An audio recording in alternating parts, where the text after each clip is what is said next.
All right, we are back. We are here with James. James, we are both on the same podcast together, sharing the magic. And Yeah, dude, just had to yeah. have you back. Had to have you Oh, on, get together, dude, chat a little bit.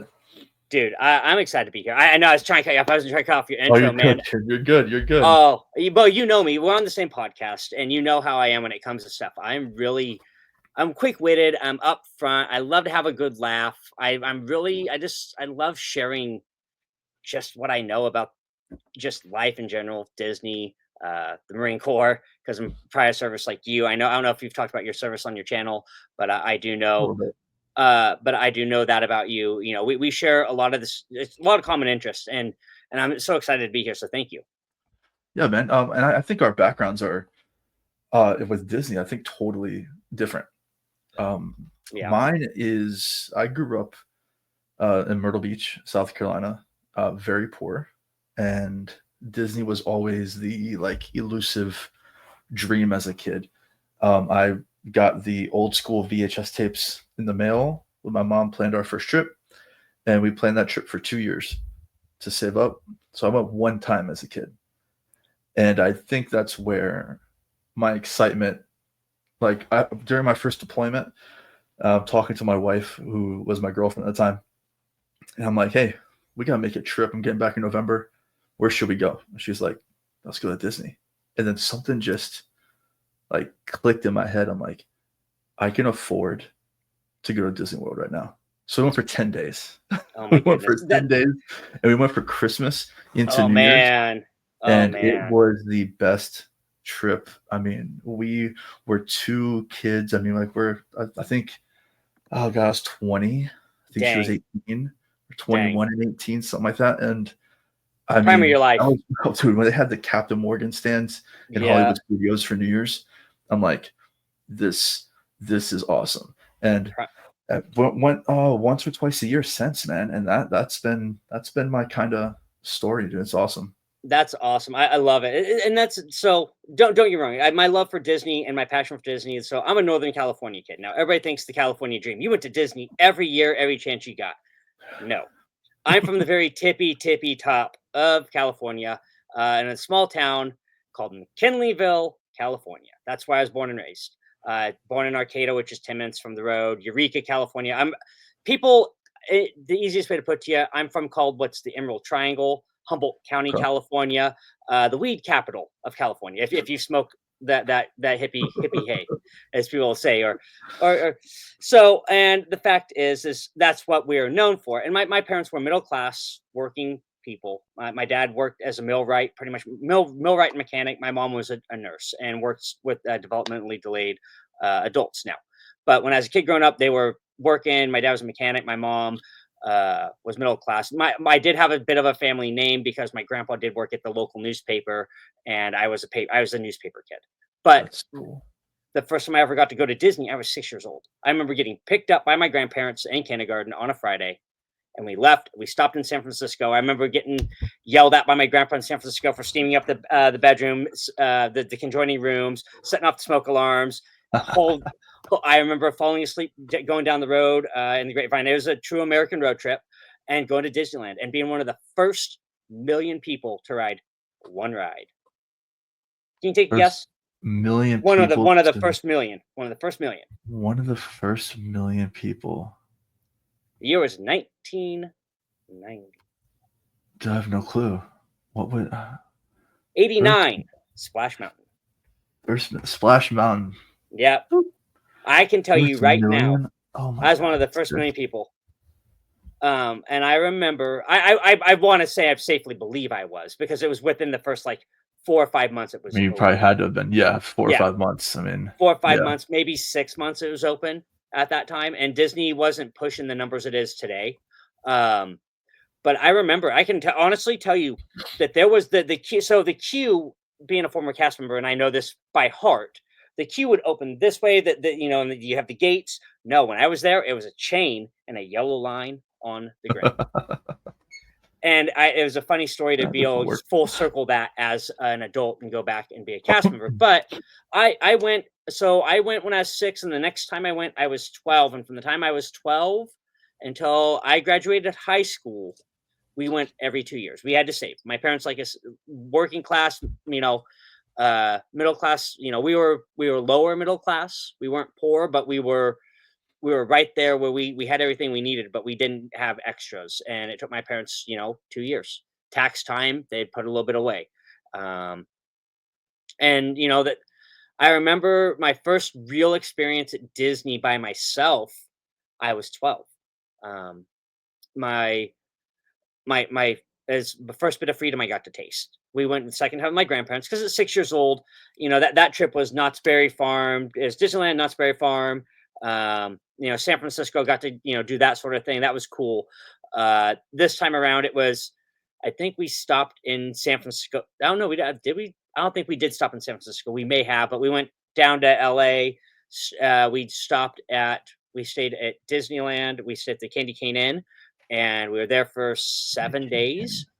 We were at Disneyland, I think 4 or 5 days. We spent a day at Universal, and we did a day at Knott. So we were there like 8 or 9 days actually, because a day.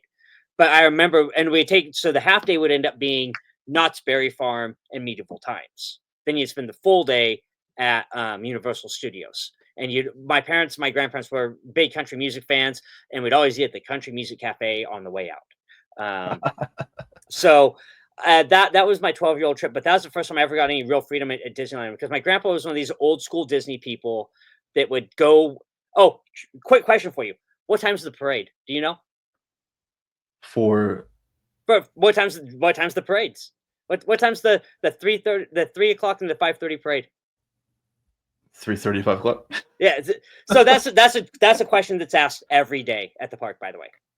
But Really? my grandpa, What time's parade? Yeah. But with the parades, what time's the parade? So my grandpa We would always go to always. 10 p.m. parades. Oh, I see. We don't have that on the West Coast. The parades were always like right at 3 and 5, like 3:30 and 5:30, if I remember correctly. Because right at dark, they wanted it right at dark. And come summertime, they push it a little bit Yeah. because of and the times will shift. But the basic parade till summertime is 3 and 5:30 usually, which is even funnier. It's because I think it ends up being 4:30 and 6:30 parades at that point, if Yeah. I remember correctly. From my knowledge of being a cast member, it's been a long time. It's been like 12 years since I've been a cast member. But so I got my first taste from him because my grandpa was like, "Well, when we'll sit for this parade for the 3:30 had just got over. He wanted the last parade." My mom's like, "No, Dad, no, I'm not going to let my." I'm like, "Mom, I want to go run. I'm bored. I'm not going to sit here. We're sitting in front of. We always sat in front of the Penny Arcade and Gibson Girl ice cream. So I always was right there by the Penny Arcade and Gibson Girl ice cream, smelling those smells that you want to eat everything, and being a Right. prepubescent kid. And my mom's like, "Just go." My grandpa's like blowing a cork, smoke coming out his ears. Like, why are you? My mom's like, "He's fine. He's in the safest place in the world. Let him go." And I mean, I rode everything I could.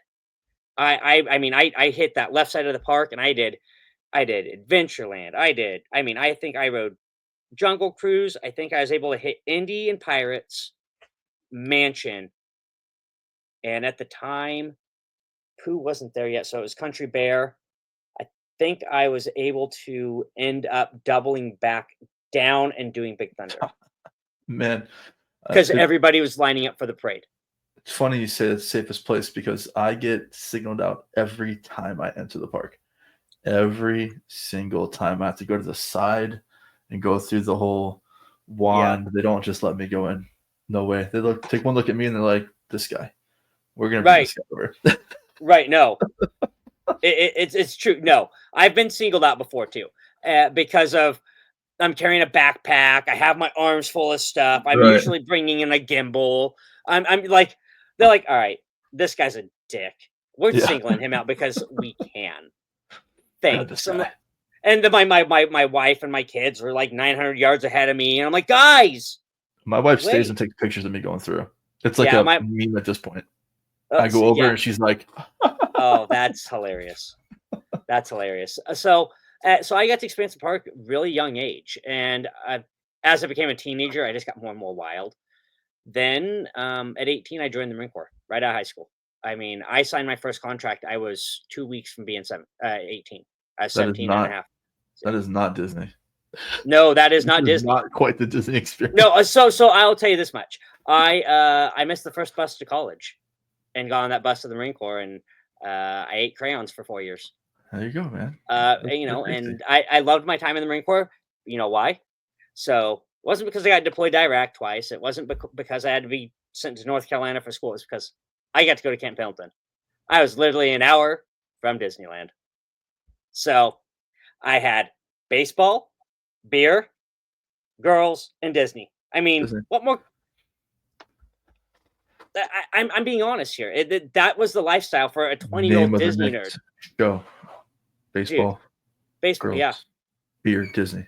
Yeah, right. No, straight up. I had fun with it, and I when I wasn't deployed, I was at the parks every other weekend. I'd go to base. I'd buy that 2-day ticket that was, I think, $75 at the time, and I would go find. Right, I would go find. I would straight go find the cheap hotel, which was usually right across the street, $99. Probably, I think it was a Motel 6 at the time, or even one like a Tropicana is right next to, I can't remember what the heck it was, but it was like $100 a night. So get a buddy to go up with me, you know, friend, family, someone who wanted to go, split the hotel. There's $50.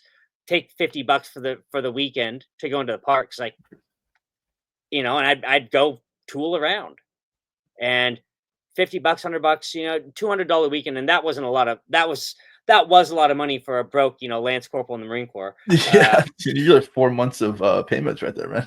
Right. Well, see, and I got smart when I got back off deployment. I bought my first annual pass. Yeah, we bought our first points, DVC points with that. Oh yeah, see, and I've always wanted to be a DVC member, man. I tell you what, I've been a DVC member for 12 years. I bought resale. Oh, Let me tell you what, I'm smooth with talking. If I'm in the shit, if I'm in some kind of sticky situation, I will almost always talk my way out of it. And I do it the flip side of the way people typically do it. I expose myself in the problem that I'm having, and instead of trying to hide it, I'm completely honest. And I'll tell you what, man, when they ask to see my membership ID and it's got that code next to it that says I am a resale peasant and I cannot be in the same category as people who spent 50 grand on points, they give me the discount anyway.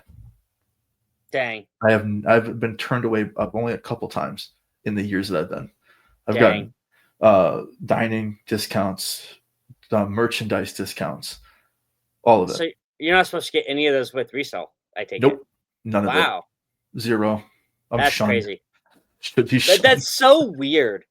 See, Bobby Iges needs to fix that. Come on, Bobby. Fix that, baby. It's all who you talk to, but more importantly, how you talk to them. Oh, yeah. I'm extremely apologetic. Oh, my God, I had no idea. It's my first time pulling this up. No, it's not. It's my 500th time pulling this stupid card up. You know? Yeah. And, man, I get it all the time. Yeah. All the time. My wife's like, oh, my husband has a card, and I'll just take her place, and she'll walk away because she cracks up while I go through the whole spiel. And it's perfect. You know, the thing is the one thing with Disney, and it's not about trying to turn people away. That's the one thing. They want to always make their clientele happy. That's the one thing I've always known, and that's one thing as a cast member I always try to do, because it's the impression. No, I don't know how much it is anymore today because I'm not a cast member. Like I can speak from experience from my part of it. The idea for me was, what would Walt do? And people are like, that's such a lame adage. I go, no, it's really not, because if you take the idea of what Disney was about and how it started, and you break it down to the core of what Walt wanted it to be, it was a part where you could forget about your worries on the outside. It was that Saturday afternoon where you could sit on a park bench with your kids, watching them on a carousel, like he did with his daughters, where he got the idea for the park. And that's what he wanted it to be. It wasn't. Yeah. And it's now it's like, as a cast member, and even as a former cast member, I still go in there with that attitude. I'm going to treat people with respect, and if they've done their job, and I have such a higher standard. I'm such an ass with it, but I have such a higher standard because I am a former cast member. I know what to really look for in it, and if they've done their job, they're going to end up with a guest compliment out of it, because I want them to feel recognized. Because I know when I was a cast member at Mansion, the whole time I was there, every month I had a cast compliment from a guest. Those are hard to get. Because I did my job, I pissed people off that had been there for 3, 4, 5 years longer than I had. They've only had, but because they were mad, and they said, because the whole thing, when you're a cast member, you're not the show, you're a part of the show. Okay, I get that, but when you work at a place like the Mansion, like I did, you're more of the show than you really think you are. Well, your bubble's your show, right? Exactly. So you're responsible for whoever can hear your voice. Yeah. Right. And that's your show. And for me, it's like working the foyer. The foyer, guys, if you've never been to the traditional Mansion in Disneyland, is the front of the house. You come up through the queue, the doors slide open, and you go into the open area. What type of wood is in there, folks? Question for you. Bueller. It is deadwood. Deadwood. But the fact is, I'm thinking like mahogany. No, it is deadwood. If they ever ask you that question in the Mansion, it's that's good. That's a good one. So no, the fact is so my shtick was when I was working the foyer, because the foyer usually led to the portrait room. So I loved working the foyer because that's where I really got my chops. Because at nighttime, I loved it right about dusk, right about night. The queue would start to stack up right before Fantasmic. I also loved working Fantasmic, guys. Fantasmic was a blast, tell you what. But my shtick was I would go inside after I let everybody in, because the goal is you look in, make sure you have everybody in. They go into the ER, or the portrait room, the ER, expanding room in our terms. And I would close the doors. I'd close both doors, and I'd just be that little creep. I'd just do it, back out, again, 1 foot out. Ladies and gentlemen, please, this way. Please come forward. Please, the master's waiting for you, please. Because I'm a butler. I'm playing that role of a Victorian butler who is now enchanted in a way by this house, by this mansion of 999 happy haunts. I am somehow disillusioned because I'm there. And that's the character. You have to play it. That's you have to play it morbid. You have to play it, morose. you have to embody that costume. That costume embodies you. Otherwise, you sweat to death in it, and you just don't know how to handle it. But no, and it was just a matter of adding that layer. And people would be like, "You're yelling at him." No, I have to make sure everybody can understand the queue's moving now, because that queue can go all the way out to Pirates, all the way to the Rivers of America. Right. And it could take forever. So I want the people who are in the main concourse of that queue to be able to hear, "Ladies and gentlemen, please forward," and then once they hear that, okay, boom, we're going. Because you get on some attractions where it's like you can't hardly know, you don't know if you're moving, if it's at a stop, the ride's so loud you can't hear them. You have to take into account for your surrounding. And same thing in the expanding room. You have to play that up. You have to play that role of, you're now introducing them into the house. You're now coming into my home. Please bring your bodies all the way forward into the dead center of the room so you can best see the 4 portraits that our master has so kindly hung himself about. And to hear me do it, it's, "Ladies and gentlemen, boys and girls, please drag your bodies away from the walls into the dead center of the room so you can best see the 4 portraits that our master has so kindly hung himself about today."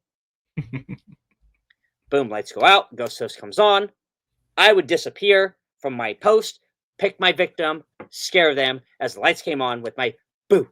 I used to call it the Joker boo from '89 Batman, the Jack Nicholson boo. Because I do it and jump, get that scream. Got what I wanted after the initial scream in the house, and they're off into the mansion itself. That's being a part of the show that you needed to be. And that's how you earn those things. You have to take into the nuance, the detail. Splash Mountain, very different. When I worked at Splash, there's not much you can do there. You just have to be courteous, kind, accommodating. if you're accommodating and you care about the people around you, then that's going to show. That's good show.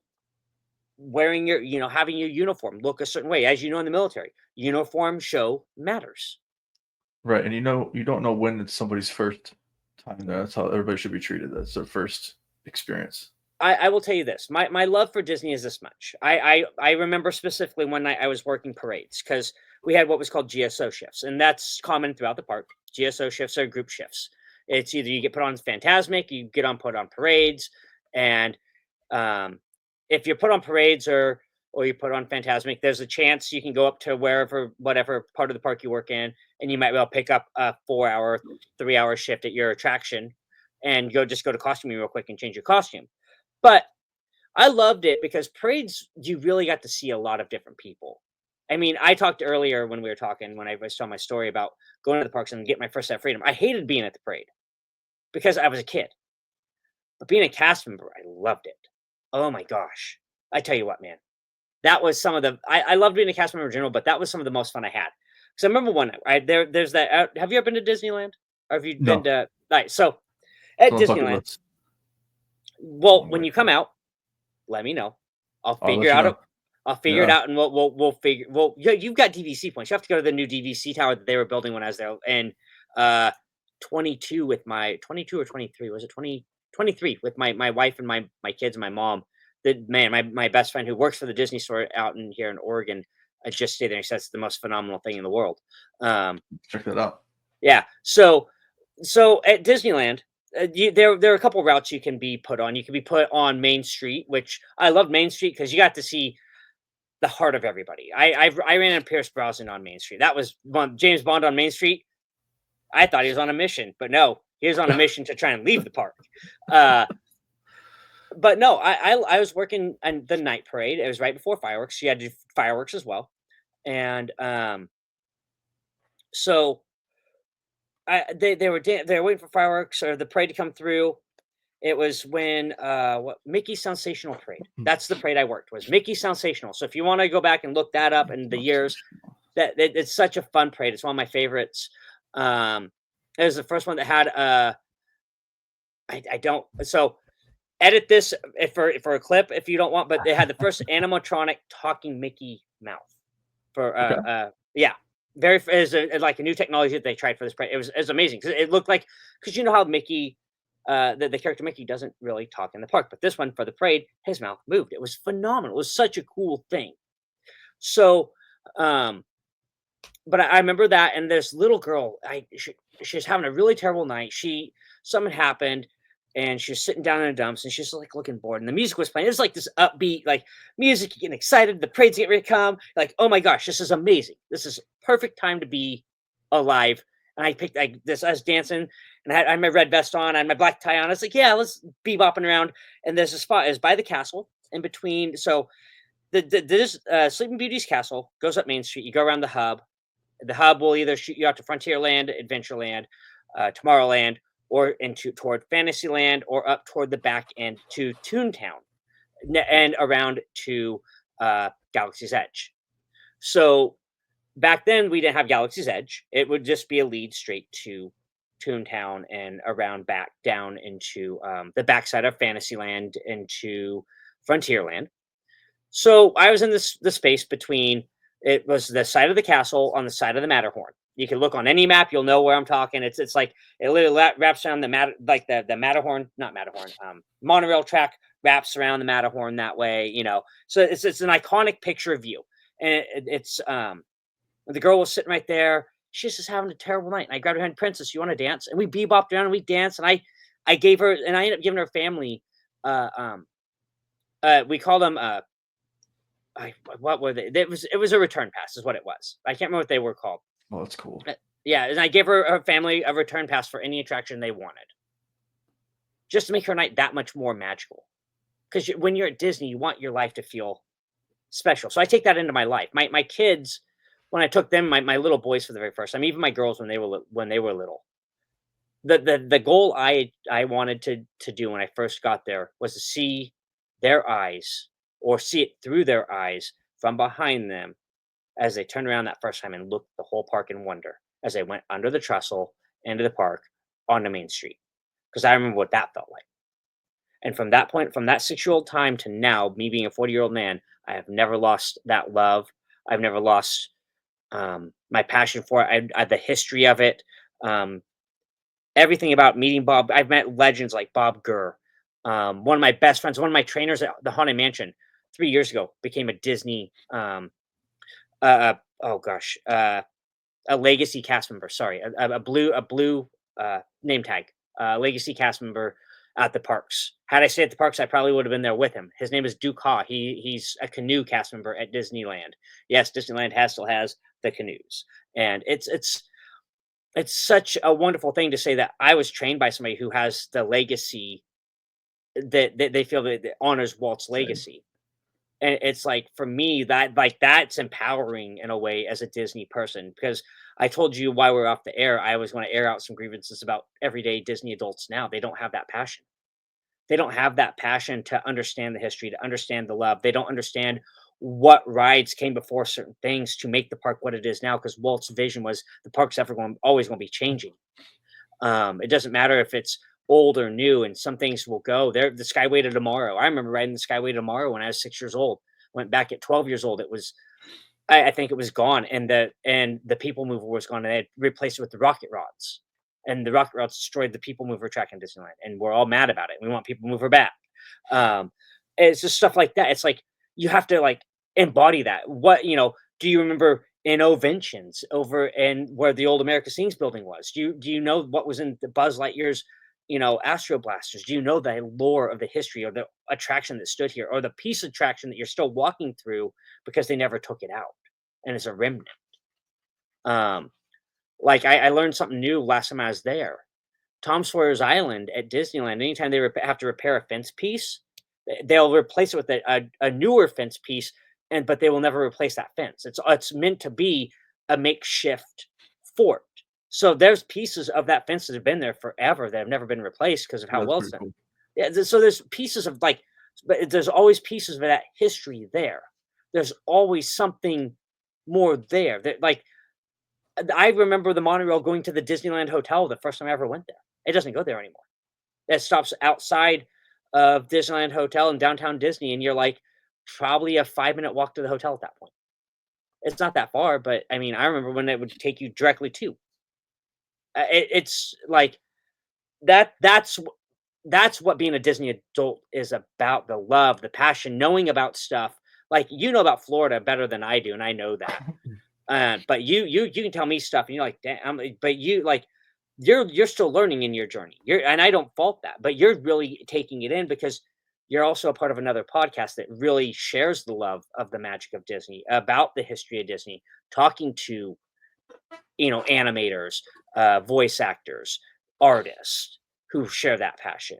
You're a part of a cast that has that passion. So you're like you're not that person I'm talking to. I'm talking about the people who go in at like eight Right. o'clock in the morning. They have to have their Starbucks. Then they have to get their churro. Their day's not complete. Oh, they're taking a picture in front of the castle with their churro and their coffee because I'm like, come on. I love doing the streaming stuff. I'm not knocking you. Have a good time, but don't be an ass about it. And when somebody asks you, hey, do you know this? And tell me, yeah. And then I ask you, what's the oldest attraction in the park? And you can't tell me, then something's wrong. Well, And it's something. it's a line, dude, to me where a lot of it's content creation, but in like a monetary light where what's popular, Disney. Okay, I'm gonna go. I'm gonna Mhm. take the pictures. I'm gonna Yep. fit the mold. I'm gonna get paid. Yeah. And then there's people who like truly love um where they're at, like Yeah. us.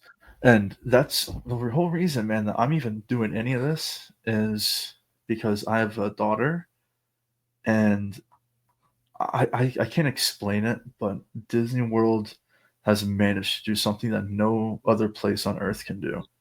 And no matter how many times you go, no matter what you do, you can't help but be happy there. Yep. It's a weird phenomenon. It's crazy to me. I've got a great example for you. So when I went with my family, we tried to recreate when I took my boys for their first time. We didn't do it with my girls. We went to San Diego with my girls. I took them to the base. I took them to Pendleton. We went to Vegas. Okay. We didn't recreate my childhood Disney trip, and that's fine, not a problem. But with the boys, we tried to in a way. We didn't go to San Francisco. I was okay with that. Although I would have liked to make my way back up to the Bay Area because the weekend that we were heading back up, the Dodgers and Giants were playing. I'm a huge Dodger fan, so I was trying, but Trying to swing money, it. yeah, money wasn't having it. But fact is we did recreate part of our Disney trip, that Disney experience. I didn't go to. We did my kindergarten experience. We didn't do Universal but the boys I want to take them to Super Mario World. I hate to say it. Super Mario World sounds so fun, and I want to do it. And they love Mario, so why the heck not? I haven't been to Universal in like 25 Oh, years. we got to talk about that later. Yeah, we will. We will for Yeah. sure. But we recreated this trip, and I remember like we went to not Knott's. Yeah, it was Knott's. We went to Knott's, and we stayed on property. Like we spent a week at the Disneyland Hotel on property. We did the whole immersive Disney bubble.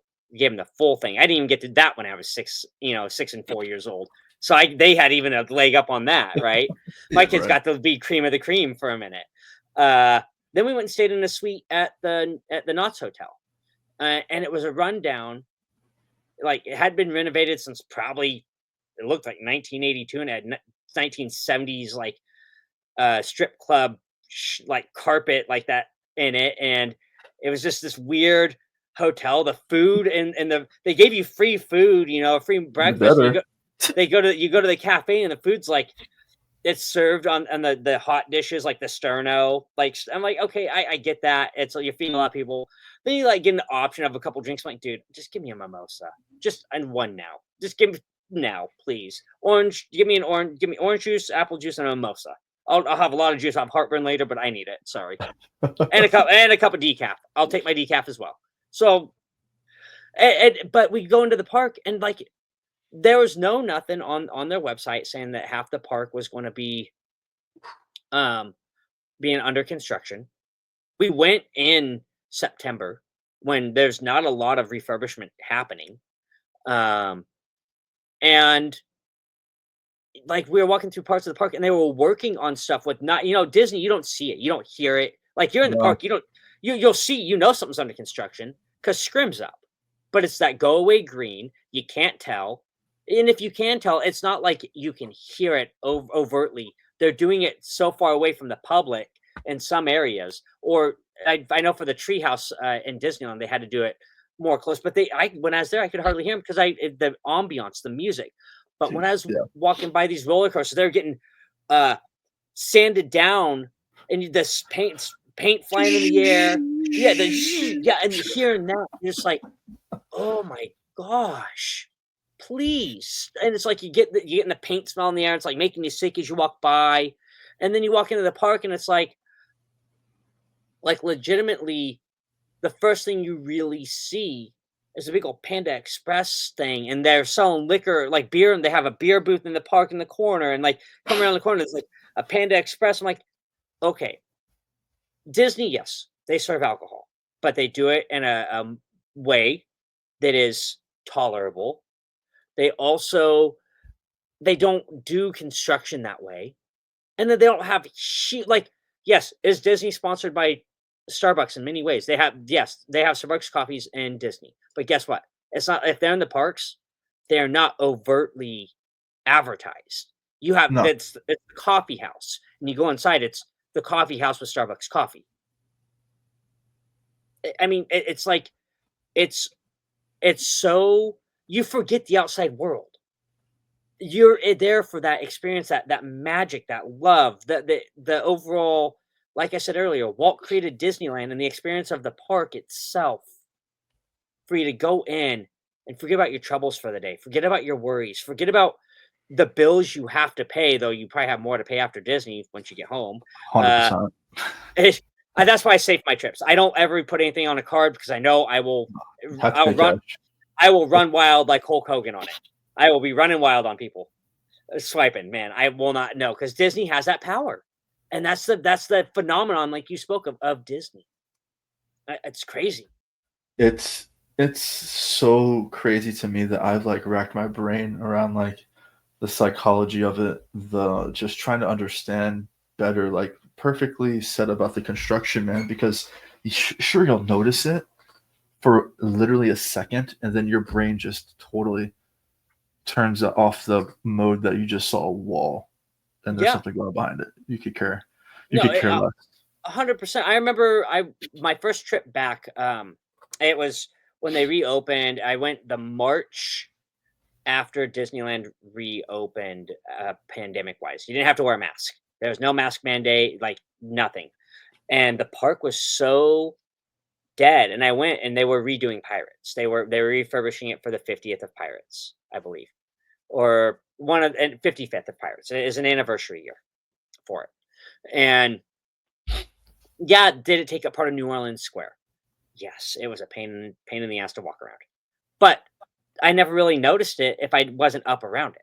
I didn't see it. I did it overtly. I went down to the front of the Rivers of America to bypass it, so I didn't even if I didn't have to see it, because I know that first and foremost, being a Fantasmic cast member at times at Disneyland, that's a clog point. That is a huge clog point right there between Pirates over the bridge and going toward Mansion. It's always been just this pinch point.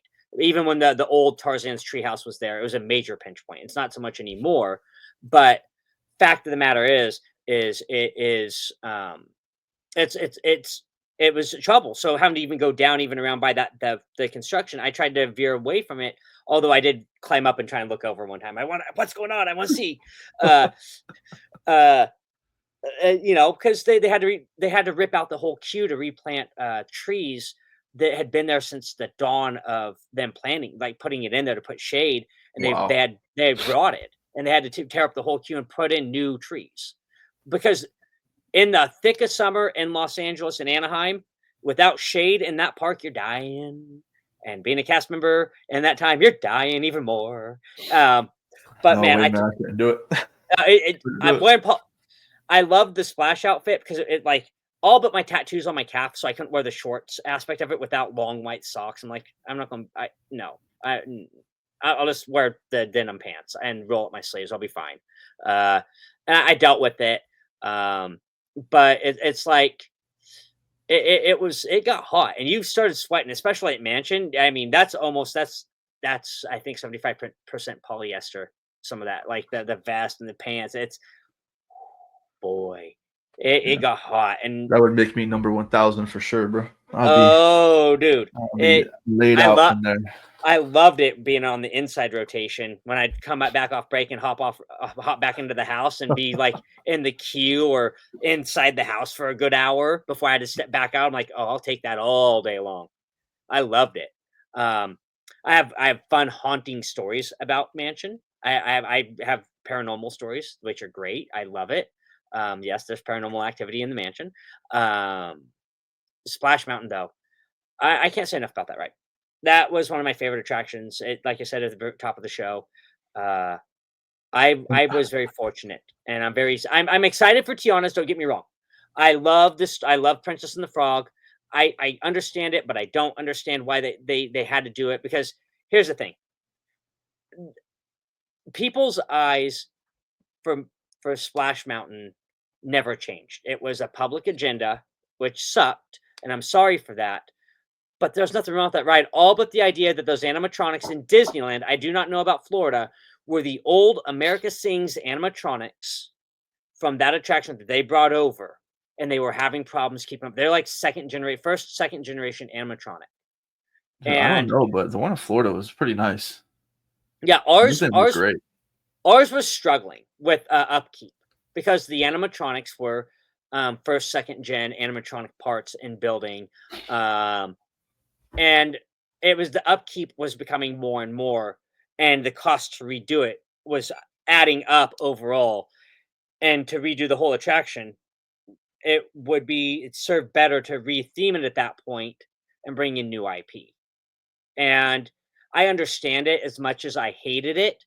The only thing I hope they did to honor Splash as a former Splash Mountain cast member, and I hope to God they did, because it'd be a very sad day. Or hopefully Disney took it down and put it in archives in the break room on in our Splash Mountain. I don't know how Florida's was. There's you come up through the stairs. There's like the walkway, and you come around like this, and it's like this side. There's a long table, And as you come up that walkway, you see a mural. And when I first went up there, I couldn't tell what it was, but when I got a full view of it, it was Uncle Remus walking with Brer, Fox, Rabbit, and Bear, and all the friends holding hands, going, just walking. And that mural, I mean, it. I want to tear up talking about it because Getting pissed. it's like, It's so mad now. don't be mad. I No, I'm love just it. saying, man. It just makes me miss it, man. I mean, Oh, trust me, it makes me miss it too. Being a cast member, definitely I miss it because I had some fun adventures on that attraction being a cast member. So I mean, fun adventures even as a all right. My fun and my love for Splash Mountain has an infinity. First and foremost, um, I my first attraction that I really remember besides Pirates being my grandma's and Mansion being super cool, but Splash. There was just that sing song about it, the love of it. At 6 years old, hooked me. Getting soaked, uh, being in the front the very first time, just everything about it. Teenage James, 16, 17-year-old James, remembers kissing a girl as fireworks were going off overhead. It worked out that way. It was just perfect serendipitous moment. As a cast member, I had fun evacuating that ride, getting people off of it when the ride stopped, almost falling into the attraction, pulling a boat over to get them to safety because I slipped. I started to slip. I caught myself. I'm like, oh, whoa! Being able to see the inside of that and going down to the drop, what we call it, drop 5 at Disneyland. That drop was drop 5. Going down, being able to watch a boat go by without getting wet off to the side. And they said it's the sound of like an aircraft carrier or a NASA space shuttle taking off as it hits that water in the tunnel. It was the most phenomenal thing being in the underbody of that ride and just being in the inner workings and seeing it and feeling it, kind of like Mansion, being a part of it, seeing it and feeling it, being in the ballroom. I have a picture of me at that organ at the one in Disneyland, which is the original organ from 20,000 Leagues Under the Sea. Think about that. I got to sit on a piece of movie history in the Mansion. Cool. Like that's yeah, mind blowing. I'm just like I'm like, how the hell am I this lucky? How am I'm so lucky in Disney love and lore, and my name's a part of the Mansion book in the guest book in the attic. One of them that they've probably archived now because as cast members you get to sign that. I've signed my name on 3 of them because they replaced one. I signed my name on it again. My name's in Disney archives, and I don't know where, but it's there because of that love. It's like being able, like grad nights, Disney grad nights. I have stories about Disney grad nights, being at Splash, working at Mansion, scaring the crap out of teenagers who think they're going to be able to score on my attraction. I mean, come on. I mean, I did it because it was my job, but I also did it because I had fun doing it. I loved it. And now as a 40-year-old adult, I get to share that love with you, my kids, my best friends. I'm a part of the Pacific Northwest Mouse Meet in Linwood, Washington, July. It's the third weekend. Sorry, third weekend of July. It's this year. It's the 18th through the 20th. And I help out with pin trading. And last year's guest was Bob Gurr. We had Bob Gurr, Peggy Ferris, Bambi Moe. Peggy Ferris, Disney legend. She is an Imagineer. She's legacy Imagineer. You also have Bambi Moe, who was the head of Disneyland Records at one point in Disneyland Studios as a guest. I mean, I'm friends with these people now just by talking to them. I remember going to Bambi Moe, and that was it Bambi Moe, or was it? No, it was Peggy Ferris. I went to Peggy Ferris, and I gave her, from being a travel agent back when I was a travel agent, I had the 50th anniversary Walt Disney World, big trifolds that you got the big ones that had the nice foil on them, and I had one and I had spare one. I had like 5 with me. I was just going to hand out to people. I had one that I was going to have her autograph because I knew she worked on Epcot, and she worked on Epcot and Walt Disney World in 1971, and I was going to have her autograph that. And I gave her one of those. She goes, "Oh my god, thank you so much. I've never seen this piece of media. Thank you so much for that." Bambi Moe. I actually have. If you look behind me, I'm a huge collector of Funko Pops, pins. That fabric on my thing, that's Mickey Mouse ear fabric. I mean, uh, my office is littered with Disney everywhere.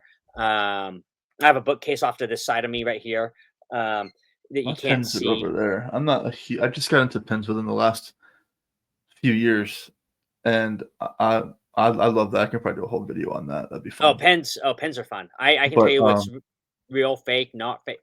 I mean, I've been in the pen game since it started since 1999. the last thing I want to talk about was Splash, and then I'm gonna Yeah, get yeah, into the first game. yeah, yeah. Was we took a trip in January because it closed in January a couple years ago in Florida, and it was on my birthday that I Okay. shut down. So I was pissed. It got announced, and I'm like, we have to go. So we went for the weekend, rode it, and then we didn't ride Tiana's until this last trip. I refused to ride the ride when we Really? first got there. Yeah, I was so upset. And a lot of that was, like we talked earlier, connected to something in my brain that Splash Mountain and Big Thunder Mountain Railroad to me as a kid, along with Space Mountain, were like the holy trinity of theme park rides. Yep. And my brain, for some reason, just is like, you don't touch that, right? You can touch everything else, just don't touch that. So, Yep.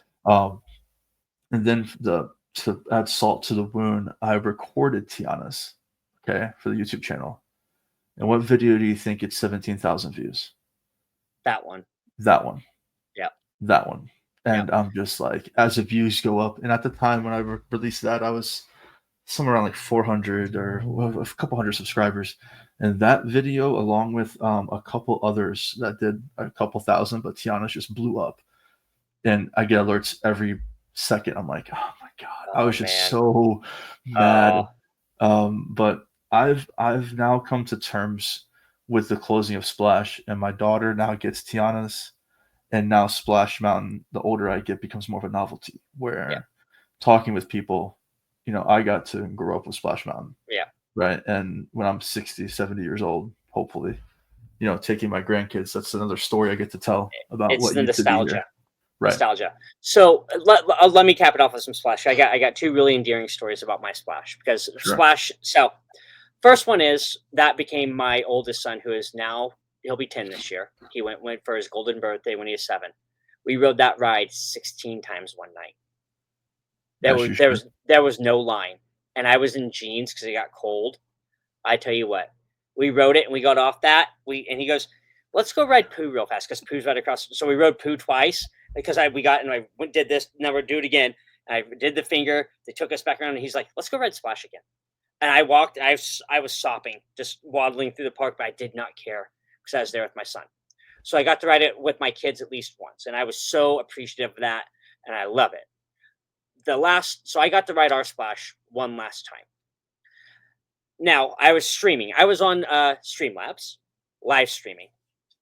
I was on a live feed, holding my gimbal like this, and in frog mode. I didn't realize frog mode meant take your phone out the damn gimbal, James, and hold the damn phone. So I'm the whole ride in and out of service. You know how that ride could be. It's just a pain in the butt. Right. So I get to drop 5, and Splash Mountain finally got the last piece of me. My phone, no joke. I was holding it, fell off the gimbal into the boat, into about this much water. Splash Mountain claimed my phone.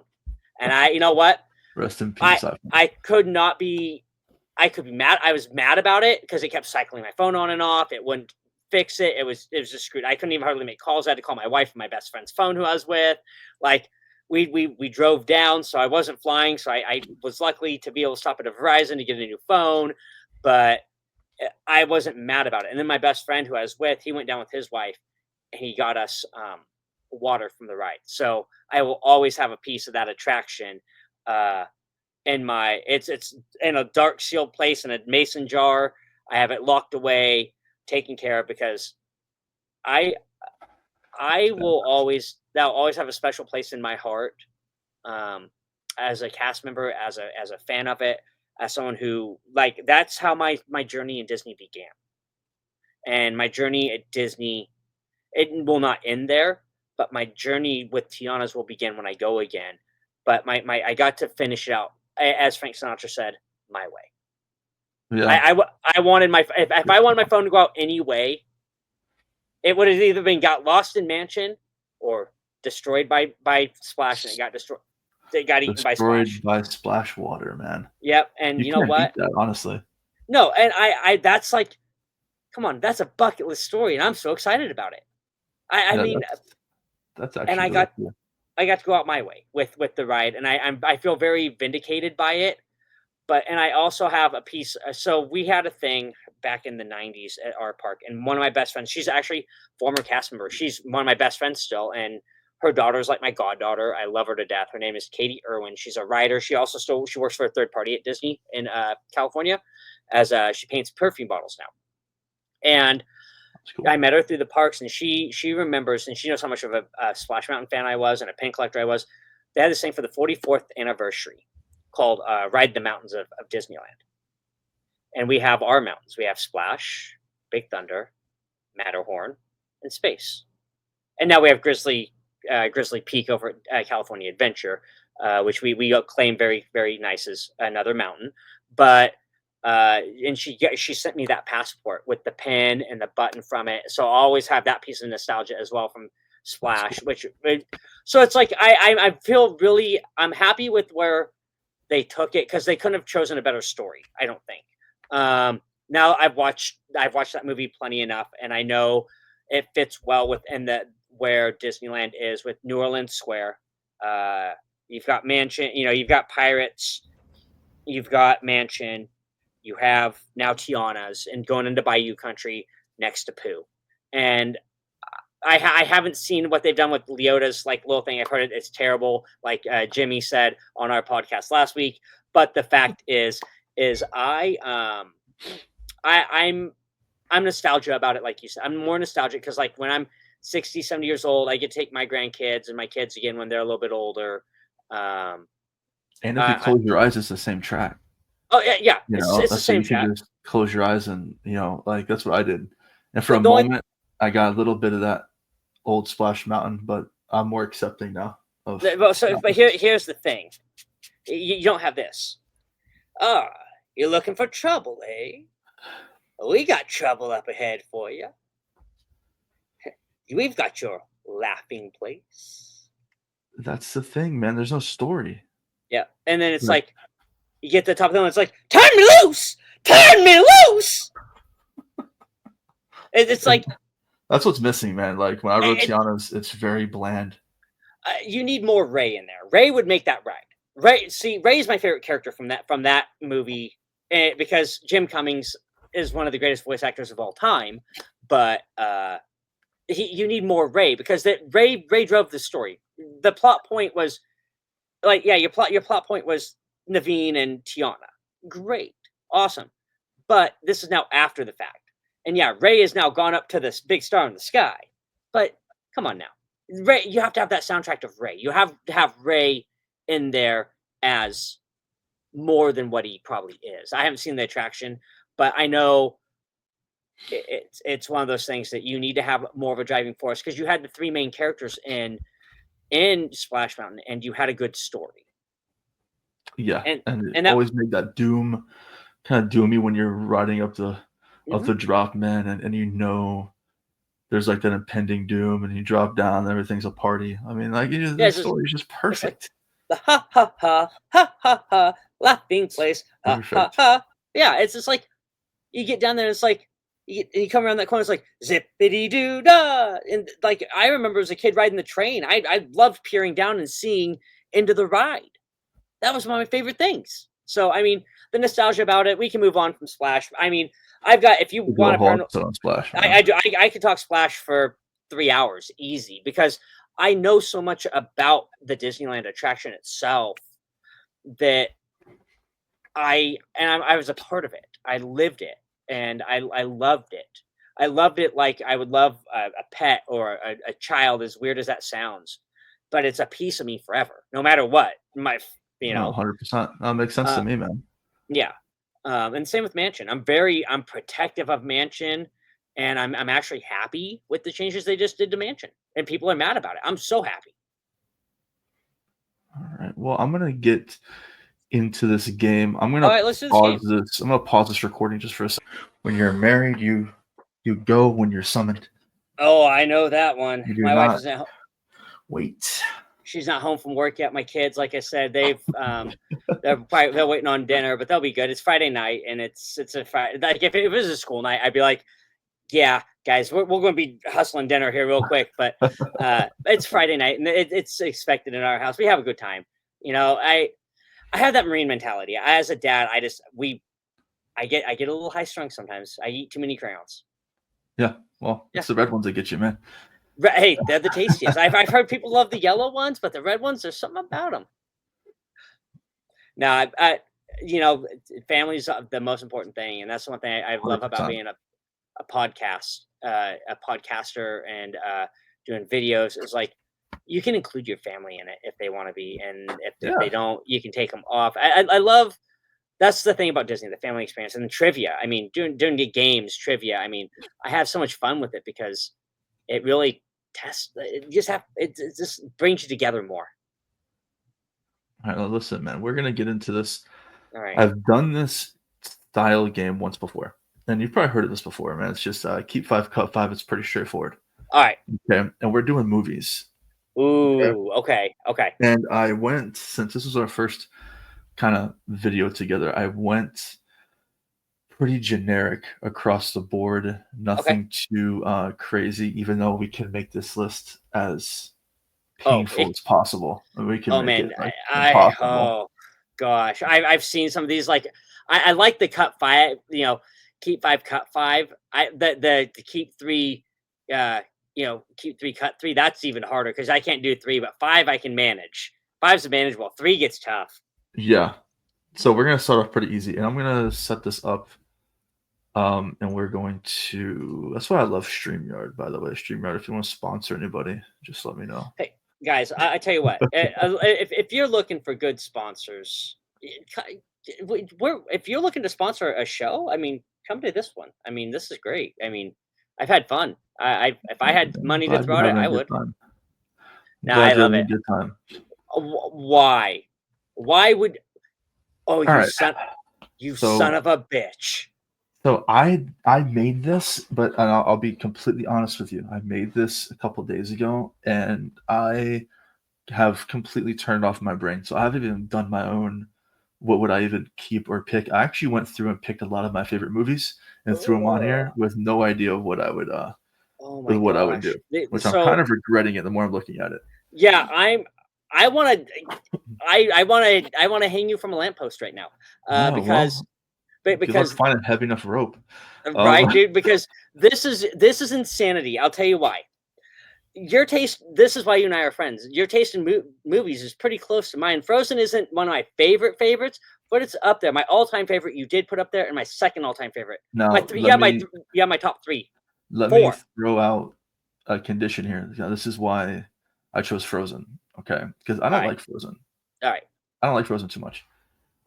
When you cut like when a little add-on I liked with this game, I saw. I think the guys are called Co-op 64 on TikTok. Okay. They do all video game history, Okay. Yeah.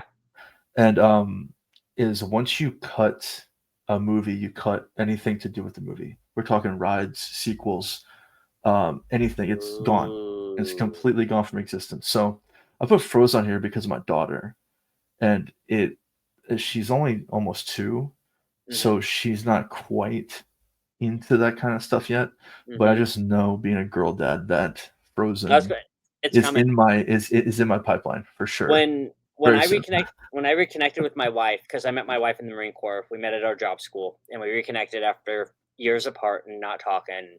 She had kids from a previous marriage. My daughters, they were little girls when I first met them, and that Frozen was the thing. And I remember going to Oh the yeah, mall and buying them a Kristoff and Anna doll for So that's gone. You know what I yep, mean? yep. That's gone. So, um, that's the kind of the gist here, man, is once you the original Toy Story's on here, cut that. There's no sequels, there's no rides, there's nothing. See, and Um, that's see, and the thing here is this is tough for me because Treasure Planet is one of the most underrated movies of all time, absolutely, and it's absolutely. and then you have a movie like Ratatouille, which isn't overrated. It's one of those Disney Pixar masterpieces that you didn't think was going to be such a good movie, and it turned out No, it just turned wonderful. around and popped off, you know? Oh yeah, and I remember going to movie theaters to see Lilo and Stitch, and that's a tough one for me. But it's like all of Family. these, you got some bangers on here. These are banger after banger after banger. It's like I can go the distance with Hercules. I Like had, originally had some older ones on here too, but I didn't it was hurting me to my brain too much to even, like, go down that route, so I made it oh man, a tiny I bit more modern if I could. I left a lot of the you heavy left hitters you off. left. Well, these are some heavy hitters in my book because Mhm. my all time favorite Oh, movie. my top 3 are on here. So, Oh, my top five are on here automatically. My top five, and it's top because then my 6, 7, and 8 are there too. It's like these are like if I had to pick my movies categorically right now, looking at them, I can tell you what they are. The first one that I'm keeping is Peter Pan. That's my all-time favorite movie. okay, so you're keeping Peter Pan first. I Yep. guess I'll just bounce right after you.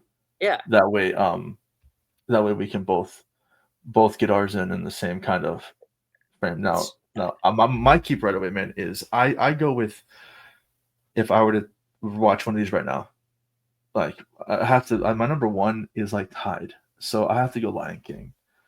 See, that's a tough one. I That have to is go really Lion tough. King. I grew up on Lion King. I worshipped Lion King. I wanted to be a lion. I Right. played the video game on Super Nintendo. Give me. I'm not going anywhere. Give me a second. Oh, yeah, I'm popping away real second because my for number two sure. is coming real fast. You'll know my Yeah. number two in just about 2.2 seconds. Number two, right here, Oh, right there. dude. Yeah, listen, I got, a lot of heat for this Facebook post, man, I made a while back, or did I say it in a video? I forget where I said it, but I have when they would announce the closure of, Rock and Roller Coaster, Uh huh. I 1000% think they should have went with Powerline, Yeah. No. and turned it into a Goofy Movie ride. So this is my thing. I'm okay with the Muppets. This is. I have a caveat with the Muppets though. Okay. I'm a huge Doctor Teeth and the Electric Mayhem fan. So if you're gonna do it, you better do it right, and you better throw some Doctor Teeth in there. You gotta come with that heat, with that funk, baby. You gotta Like, come with it. you have to, man, or else I mean, see, I'm not a huge Muppets fan. I see. I grew up a huge Jim Henson fan, and I cried when that man died. Like Yeah. I was as a little kid, like Dark Crystal, Fraggle Rock, Sesame Street. I mean that those were my dude. Animal, one of my favorite characters, Dr. Teeth, the Muppet Show on Disney Plus. I love watching that stuff back because it's so culturally not appropriate today. I I love it. know. They Absolutely they, not.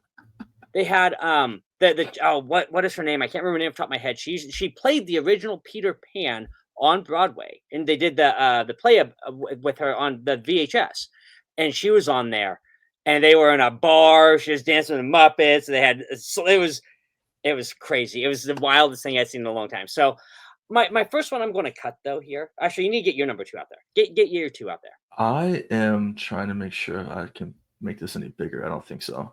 Oh, I you're feel it's fine. big enough. I see just fine. Um, I'm not I'm blind yet. I'm the same, man.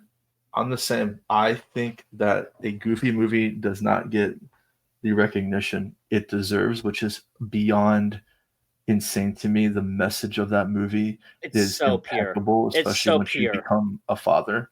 Oh, It's it's it's what better message? I mean, we as dads, we all go through what Goofy went through. Max, everybody does. my kids love the Goofy movie. My boys love it. It's one of our. It's like we watch it once a month at least because it's such a staple in our home. And I remember I was 10 years old the first time I ever saw that movie. It came out in 1994, and it was a Friday movie day before the holidays, and we watched it. I was in 4th grade, and I fell in love with it from that point forward.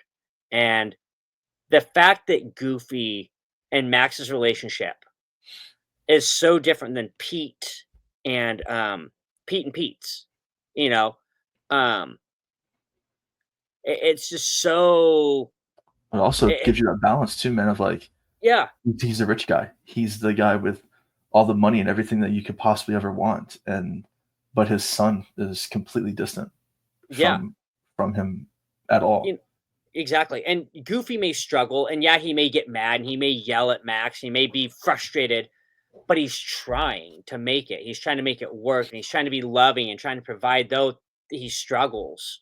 He doesn't have everything. He doesn't have the answers. And Pete's answer is money. And I'm just gonna give you what you want, but you better follow what I'm saying. I'll give you the biggest stereo and the biggest RV with everything you want, the amenity and a bowling alley. But if the moment I need you and you're not doing what I need, that's all gone away. And sometimes as a parent, I know for me, I struggle with that balancing act, but I try to lean more toward Goofy because I don't want Absolutely.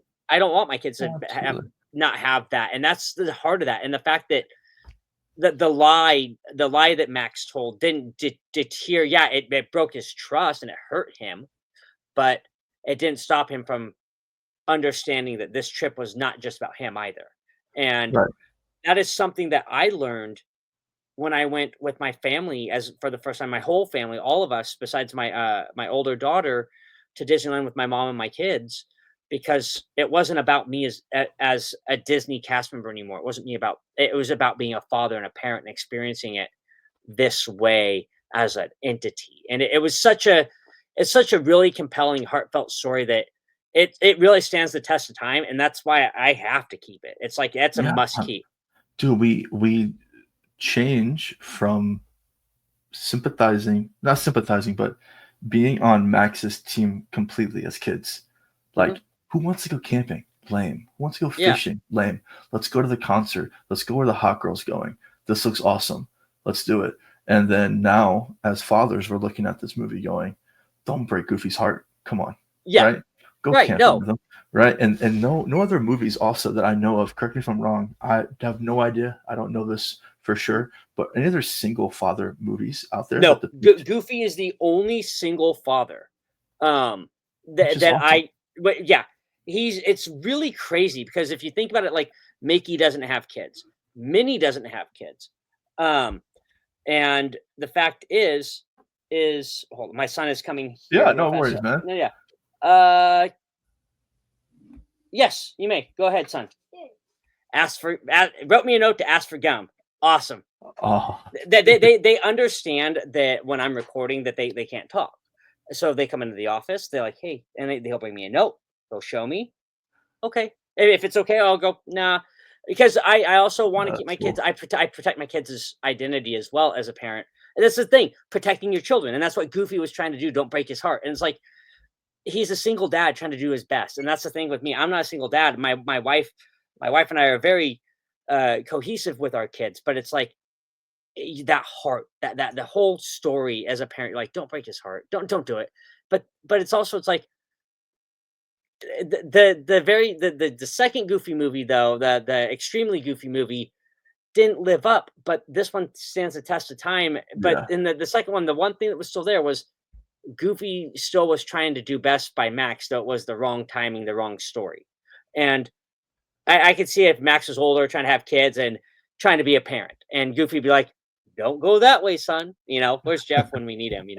Uh, of course. oh gosh, but yeah. So like, don't but trying to steer him with his own family, and on a similar situation, maybe like I went on, like a family vacation that didn't go the way that he wanted to, and now Max has to be the Goofy role and remember, and Goofy's there to that story would have been better served, I think, than an extremely Goofy movie, but that didn't cause me to want to cut it. Right. My Now first, let's go to a cut. I was gonna say my first cut, Yeah. automatic, Frozen, Automatic. automatic Frozen, Frozen. and Okay. it's not because Yeah. it's a bad movie. Oh, I love the context. I love Josh Gad as, Olaf. I love the voice cast. The story's great. But the one thing that Disney princess movies always do, if the princess is bad, they don't exploit that flaw. In the book, Elsa is evil. She kills people. In the actual book, she kills people. she's pretty And close. yeah, she does come close. She does come close, but she gives up herself and she sacrifices herself. But I don't think the story services those characters the way they should. And the story, it lacked. The second one even lacked in my eyes. Just in story front. There's just something in the story to me that lacks, and it becomes more about Olaf in some cases than it does about the princesses and the princes. Yeah, the good and evil is still there, yes. And the one prince trying to, turn and it is this evil person. Yeah, I get that. But when your side character becomes more than when your sidekick character becomes more of a main character, and now and Josh Gad has had a wonderful career. I love Josh Gad, but the story that they told here, it was wonderful. But it's my cut. It has to be my cut. I'm doing the same thing. And to me, it's because when I think of Frozen, my initial gut reaction is Olaf. Yep. Yes. Is Yep. is that I look at the picture. This is the main picture. He's Dude's front and center. front Yep. and center, and I think that's Disney's way of capturing each kind of age group, and that age group is for the Yes. little kids Yep. and us, Yes. because Oh yeah. his comedic value is what Yes. makes the movie to me, and I don't need to hear that song ever again right now. So No. Do you want to build a snowman? Nope, Oh, not right. if No, it's Olaf, I'll build a damn snowman. no, no. If See, it's here's the Olaf. thing. One of my best friends, and you almost kind of look like him. My friend Jer. He's a photographer out here. He's a music photographer in Portland, and he plays hockey. He's a good guy, but his favorite character is Olaf. He's tattooed, sleeves, everything. He's got Olaf. He's got an Olaf tattoo. He's a Star Wars guy, but we call him Stromboli because he looks like Stromboli too from Pinocchio. We got old Boley. Hey Boley, if you ever get wind of this episode, we love you. Oh, Stromboli. I'm going to go with another cut though. Yeah, And this is where it gets hard for me because I'm really getting. I have to really pick apart these movies to cut them. I couldn't cut Peter Pan because as a kid, that's one of the very first movies that I remember renting from a movie store. My favorite scene in Fantasmic is the Peter Pan scene that they finally brought back and replaced with the stupid Pirates of the Caribbean. Oh, I was so mad when they don't give me. That's a whole episode in itself, Fantasmic, and the scenes they have replaced. I can tell you right now, I have grievances. I feel it. I feel the heat. But it's like that whole scene. It's like you hear Smee and Hook. You hear the cannon boom, and you hear double the powder and shorten the fuse, and Shmee, it's this whole thing, and it's like the same with the movie. The Peter Pan is the main character, Michael, Wendy, and John. But then you get down to the sub characters, and they don't take away from the movie. Now, this movie that I have to cut is kind of the same way, but there's a couple of characters that do take away from the story, and it's in Lilo and Stitch. I love the movie. I'm excited for the remake. I want to go see it because I want to see how grotesque he actually looks instead of cartoon, and see how perfect sonic teeth he has, if you get the reference. I want to see this, but the thing is Lilo and Stitch is a wonderful tale of the odd couple. It's a classic tale of the odd couple, feeling left out, feeling different. I love it. Wonderful story. But when you have the aliens, and then you have Child Protective Services, and then it's like, yes, it's an ensemble voice cast, and that's what most Disney movies are. But the plots, they intersected, but they lacked. There wasn't enough context as to why wasn't I think her sister's name is Leilani, if I remember right. Mhm. why she wasn't a good fit. Why? Because just because Leela was left home, that's not enough to investigate. Yeah, somebody got maybe bit at. That's not enough to investigate. She's a kid who has problems. I'm sorry, every kid has problems. But the fact is yeah, you have that buddy tale, but it's not also Lady and the Tramp, where the story was driven by dogs in the story, and that each leg of that journey, a different animal was introduced to help drive the story forward. Here, the Yeah, characters seem all thrown together right away, and it I'm makes it hard. I'm in the same boat, and the family problems feel forced in that movie Yep. to Yes. me. And Yeah. fun fact, I rode that trip I told you that we planned when I was little. Yeah. Yeah. The only time I went, um, I got to ride Alien Encounter, where my dad told me that it was just a fun sit down ride. And it was the single most terrifying experience I've ever had at Disney World. Oh And now man, that's where, obviously where Lilo and Stitch is. He's now in the containment tube in the that's oh middle. my gosh! I bet But that's just it was insane. And I wish they had that now. For me now, I would definitely oh, I'd go be on all an I Alien Encounter ride. because Alien Encounter that had a xenomorph. How can you Yeah. not enjoy that? I love And xenomorphs. it was one of the first rides that had the little things in the Yep. breathing coming out, Yeah. and that goes Everything. dark, and the glass breaks, and you have no idea where What's going this on? giant alien is. That's And I yeah. never saw the movie. I'm a kid, Yeah. right? So I don't know I, what the hell this thing is. those When it movies are pops up, great. I'm like, "What do you have me in, man? What Right? this is Disney World?" Right? What the hell is happening? I'm gonna fucking die. No. That's exactly how I felt. Yeah, no. 100%. Oh no, straight up. So and like that's kind of how I made this faux pas with my both my boys at Disneyland. So my oldest son loved space and Space Mountain. I told him, "Oh, we're going to space. We're gonna have a great time in space." He goes, "Are we really going to space?" And I shouldn't have taken him on Space Mountain first. Worst mistake ever. Never rode in a roller coaster in his life. That's the first thing he wanted to do. He wanted to ride Splash Mountain first, but it was down. It didn't open up on time. So let's go to space. Okay, yeah, let's go to space, Dad. Nope, will not touch that ride. Uh, Same mistake with my youngest son uh, on Rise of the Resistance. I told him we really got taken by What the a First great Order, ride. and we're now in property of the First Order, and we got to that scene with all the stormtroopers. He about shit his pants. He's like, "Oh, Dad, are we really in space?" I'm like, "Yeah," and he would not move. He's Yes, like, "I want out. we I are. want out. I want to leave. Let me out of here." I'm like, "Oh, We're trapped. what the fuck did I do here?" That's all Man, I can say. I thought about Rise right when you were talking about earlier Yep. about how invested you were with your character with being in Yeah. Mansion. Those guys at Rise are perfect. I don't know Oh, if they have tryouts or interviews or place I would people do in it. certain spots, I but could do it. that Oh, cast makes you feel. I had this little guy. I'm 6'4", 280, yeah. and this guy looks at me. He's probably 5'5", 5'6", 120 pounds, glasses, nerdy looking, the whole works. Mhm. He's got the whole get up on.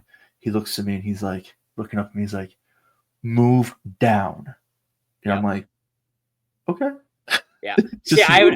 I would have no problem with it because I was as an NCO, I now Yeah. move. Yeah, It's just like, perfect. and I love they have the dry humor too, the subtleties. Like, do you not know where to stand? Are Right. you what color are you? Put your Move. feet on the yellow feet on the ground.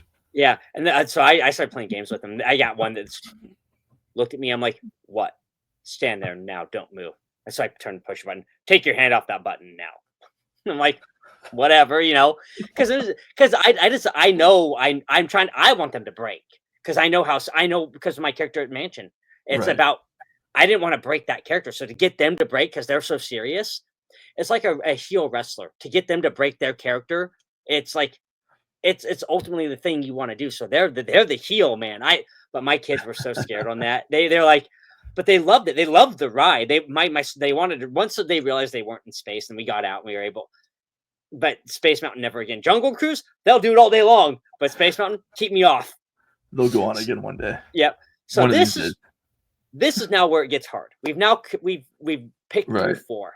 We So have hang on. 6 left. Let's go over real quick. You Okay. kept which 2? Peter Pan and I've Goofy. kept Peter Pan and Goofy movie, and Okay, I've and I've cut kept Frozen Lion and King. yep. Okay. And I've cut Lion King and Goofy movie, and I've cut Frozen. We've both cut the same movies though. yeah, we've cut the same movies, but this is Okay. where it starts to get hard because the next movies on this list, we've got Treasure Planet, Ratatouille. For me, I've got Ratatouille, Treasure Planet. I've got Lion King, Hercules, Aladdin, Toy Story. The only difference for you is Peter Pan. Peter Pan. All of these movies have very symbolic parts of my life. Or as one famous line in a movie, it's got some what is it? Symbology. Yes, symbology. And I think the word you're looking for is symbolism. What is that from? Symbolism. It is now I had it. This is one of my all-time favorite. Oh gosh! Now I said it, and I had it in my brain as soon as I said it. Is that a Will Ferrell movie or is that a Disney movie? No, it wasn't a Will Ferrell. It's William Dafoe. It's it's in Boston. There will be a firefight. It's the 2 brothers. Yeah. Oh gosh! You're not telling me. I'm gonna figure this out. Give me 30 seconds. Give me 30 seconds. Showing off to Boston. Whoa. Yeah. I'm an Irishman. Murphys. I am not going to give in to an Irish-based movie. I'm Irish too. I'm so Irish, and they have the guns, the tattoos. All right. Boondock Saints.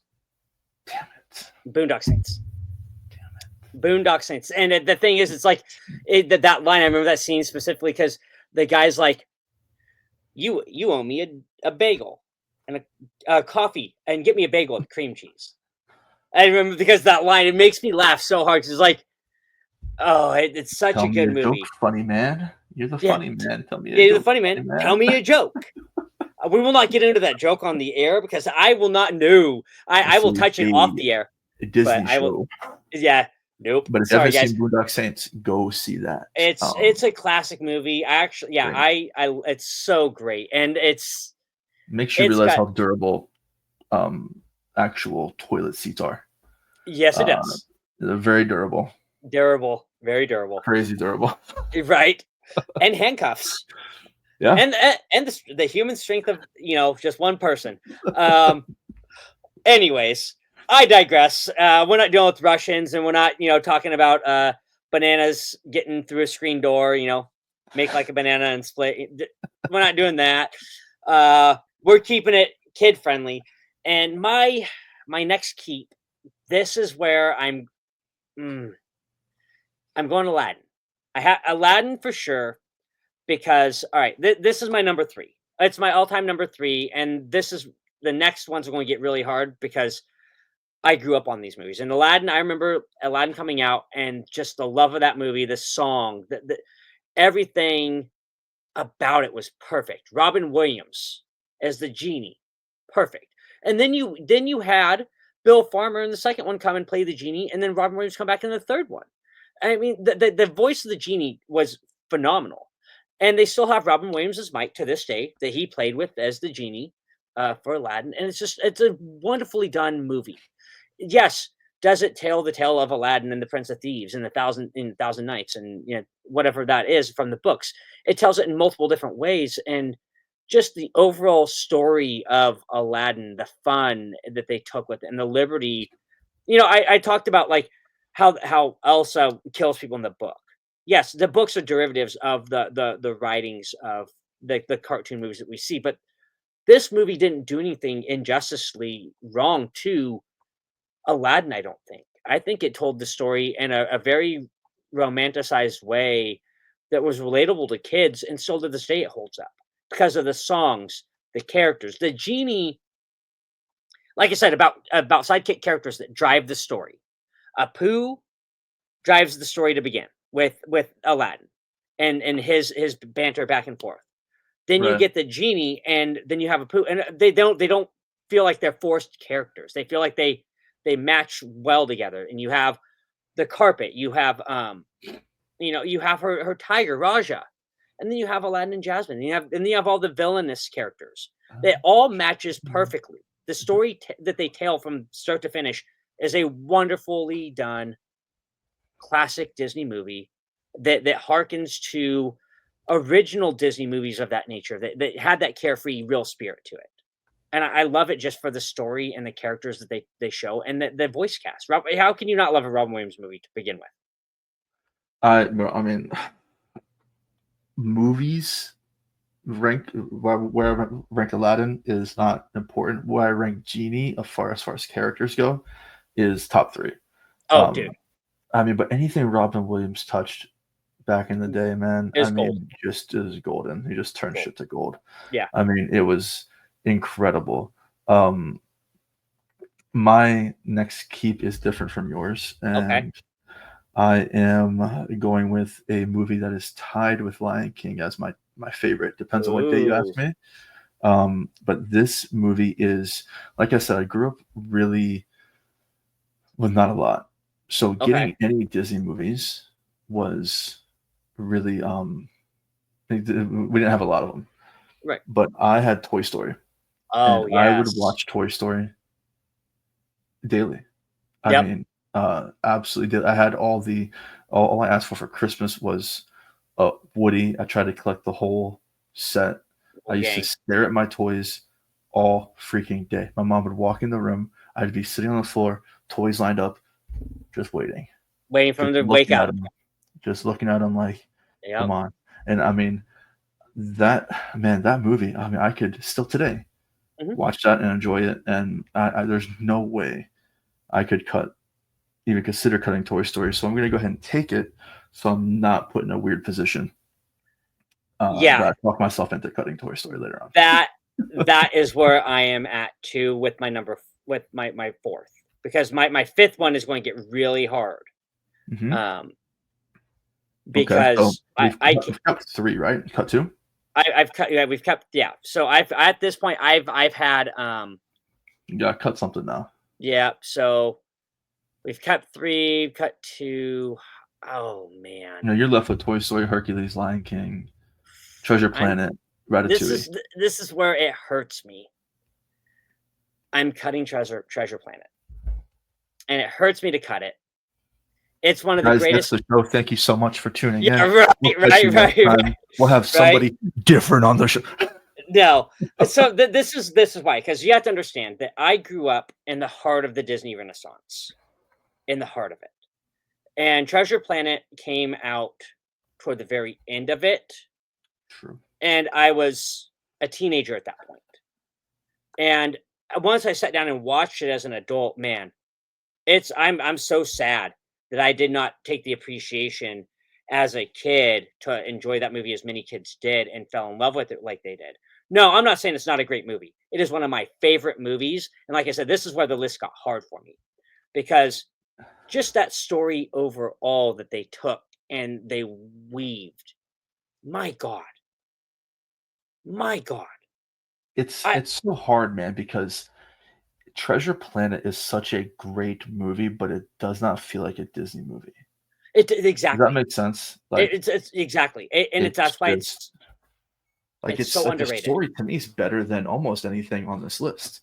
Oh no, I think it's up there or not. I think it's better than some of these stories for sure, but the way it came out and the way it was presented, like you hit the nail on the head. It doesn't feel like a Disney movie, and I think that's why it didn't resonate with me the way it may have with others, because it didn't feel like a true Disney movie, because it didn't have the true Disney platform and character and layout, and it reminds me a lot of the Dark Ages, as they call it, of Disney animation, with the Black Cauldron and the Great Mouse Detective. The Black Cauldron didn't feel like a Disney movie. Whereas the Black Cauldron, as the Great Mouse Detective did, the Black Cauldron didn't, and it falls right into that Treasure Planet category. It's such a underrated, one of the most underrated Disney movies ever, and I will give it that. And I love it, and it's one of those movies that I hated to cut, because it kills me. As you see, I'm making a strong case for it to even not be cut, but Yeah. I know I know in my heart, as where I'm at and where I grew up and the movies that are on this list, it's on that chopping block that I didn't want it to be on. Well, James, I gave you a bunch of shit, but I'm just messing with you, man. I am absolutely cutting Treasure Planet. Um, the way I look at doing this is I take the movie, I put it side by side to the one that I'm considering it Right. against, and side by side with 8 of these, it just doesn't get the nod. No. You know, I can go side by side with Frozen all day and be okay, cool. I can go side by side with Lilo and Stitch and go, yeah, of course I'm keeping Treasure Planet. Yep. But with the rest of them, maybe for me, Ratatouille. Maybe. Yeah. Never really got into Ratatouille super big, but I appreciate the movie. It's a great movie. Maybe, but then the rest, dude, forget about it. It's impossible, and that's where I really struggle, and that's why my next keep is, like you said, I don't want to put myself in a position to where it's not on my list, and I'm almost at that position, and it's Toy Story. Take it. You have to. Again, one of the saddest scenes in any movie that I've ever seen is in Toy Story 3. And you know what scene I'm talking about. Yeah, man. I was sitting there in the movie theaters as a grown man crying like, you're not going to kill my toys. I grew up with these toys. I remember seeing Toy Story 1 in the movie theaters as a 9-year-old kid, riding in the back of my best friend's parents' truck to get to the theater to go see this movie that was this masterpiece that Pixar just put out. And that movie was so amazing. And then the second one, like, wasn't even supposed to be a hit, and it was supposed to be a direct to DVD, and it made it. And then the third one, nobody gave it a hope and a prayer because it's a third Toy Story movie. They're all bangers. Oh, dude. And then the fourth one, even the fourth one, yeah, the story seemed like it wasn't gonna work, but they added a couple new characters that were fun and different. And I love Duke Kaboom. Duke Kaboom's one of my all-time favorite characters, and the fact that you have that's how you do that generational thing, man. Toy Story did it perfectly. Yeah. For us, for our kids, it was perfect. And they're setting up the fifth one to be for to gap whatever comes next for our kids as kids. My older daughters, my oldest daughter's 19, so when she decides to have kids, what's going to be that gap? And that's like Toy Story, the first one stood the test of time. The second one shouldn't have survived, and it did. And the third one was a massive hit with a bunch of new characters. I mean, Lotso Huggin Bear. I mean, Ken. I mean, yeah, Batman is Ken. I mean, you can't complain there. I mean, you find out about Spanish Buzz. I mean, Spanish Buzz is one of my all-time favorite characters. Hola, buenos días. Exactly, yes. I mean, you can't. It's like there are characters in that movie alone that would keep this movie from the chopping block, even if it was a movie of threes, even if it was a movie of just one. The character of Sid himself. Sid is the atypical asshole kid who blows stuff up when they're 10, 11, 12, 13 years old. I remember blowing up my G.I. Joes, shooting with my BB gun. I remember doing that stuff. And I now I see Toy Story, I'm like, man, I was a jerk. I should never done that. It's helping parents. Yes. Like, you see the movie and you're going, see Sid? We don't act like Sid. No. And kids are going, yeah, I don't want to destroy my stuff. Right. What if they come alive when I'm not looking like these guys? Although the hooker joke's the best one in there. Oh, dude, I never over my head. As a kid, over my head, but as an adult, I just sit there. And you're like, all the innuendos in the Disney movies, they get me every time.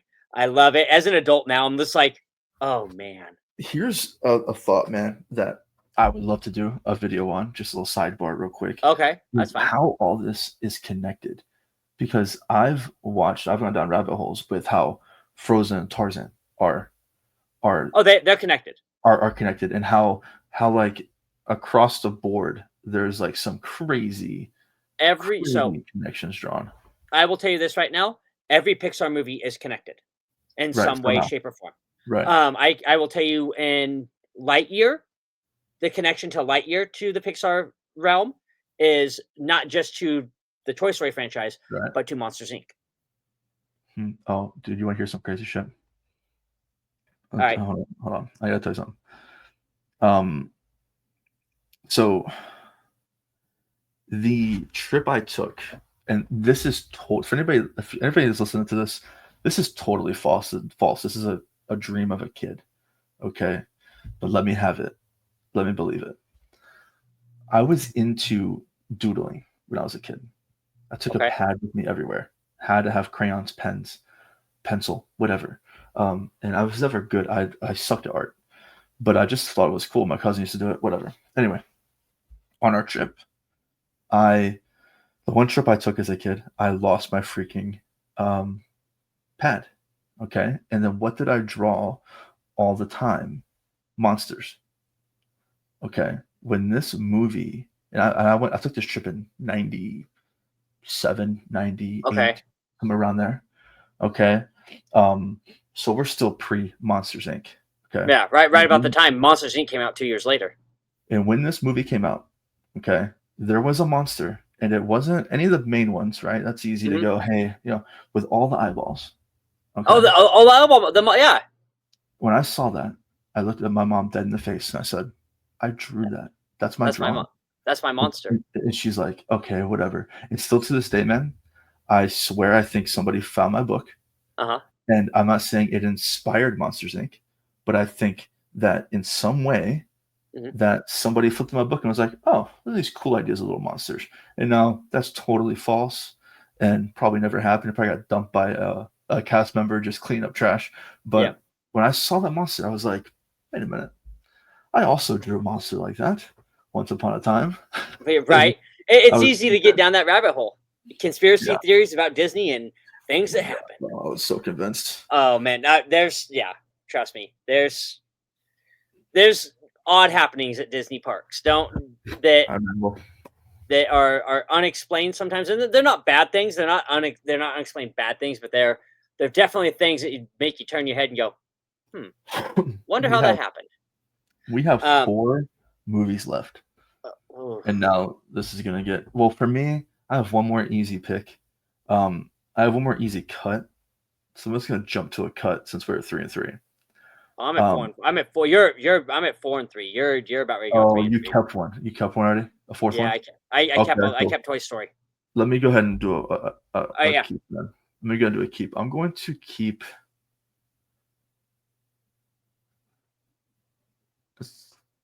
I'm gonna go with Hercules. Okay. I'm gonna All keep right. Hercules, man. So right now I have Toy Story, Aladdin, Peter Pan, a Goofy movie. What I have left, this is where it gets hard for me because now I'm going to go. I'm going to cut one, and then it's going to get really interesting because I knew this was going to happen with me because of these movies Yeah. and where they came out and where they rolled, and the last three. I'm cutting Ratatouille. I love Ratatouille. Don't get me wrong. And like you said earlier, it's one of those movies it's a great movie for what it is. It's a great Pixar movie. I love cooking. I love the story behind it. But it was one of those movies for me that caught on a little late. It was one of those movies that I love because of my kids. It's not because I love it. Do I want to go ride Ratatouille in Epcot? You're damn right I do. As I've been drinking around the world, I want to be. Yes, that's got to happen. Yep. Whee! It's just like going on the acid trip that I call the poo ride. So you got to do something there. And I've got a funny poo ride story real fast. I ate an edible one time and I went and ridden poo. That was fun. Crazy. That's absolutely crazy. That's bonkers. Yeah, I don't even know how I survived it, but I survived it. How did you even get off that ride? It's going to be glued to the seat. I was like, it was a good upper one, and I was like, whoa, man, this is rad. I'm all about it. Am I? But I was I was still working at the park, and I was on an off day, and one of my friends and her mom came down from California, Northern California, where we're from, and her dad sent down some cookies, and she's like, "Here, meet us on an off day, and let's eat a couple cookies." Okay, Tell me run twice. through Disneyland higher than a kite, and we did. And man, I giggled so hard on rides. I had never giggled so hard on. It was the best experience of my life. So anytime I go now, I take edibles with me. I take I take them. I have to. It's just one of those things that I have to do one day to get poo, because that's an experience in itself. If you do that sort of thing, guys, ride poo one time on an edible. Enjoy that trip. Enjoy that ride, because I tell you what, it was so much fun. As an adult, I'm like, I couldn't say more about it. But Ratatouille, on the other hand, I would have to be drunk to do, because it's food. You typically drink and eat, and Yeah, I'd have to do I'm that ride that way. I'm right there with you, Yeah. man. And I've already looked past Ratatouille. I'm looking at the conundrum I'm in for my next. Yeah, you're in. So I'm out. Ratatouille's out. Also, Ratatouille falls into another. I never really got into it. Yeah. It's a cool plot. I mean, it's definitely funny. Great plot. It's cute movie. It's just not. It doesn't stand up when I put it side by side with a lot of these other movies. However, I'm stuck now between Aladdin and Peter Pan. Which sucks. And that's the conundrum I had to stick out of from the very beginning, because my all-time favorite movie and my top 3 are Peter Pan, Goofy Movie, and Aladdin. And that's like, I had to really steer clear. But now I'm in kind of the same position you are with The Lion King and Hercules. Oh, see, that's funny, because to me that's so easy. See, and for me, like, Lion King is usually an easy movie to pick, but Hercules is so good though. Oh, see, and that's where it is. So I'm gonna make you go before I pick. Okay. Yeah. Okay. Yeah. Okay, I'm just gonna go with my. This point can make no sense to anybody listening.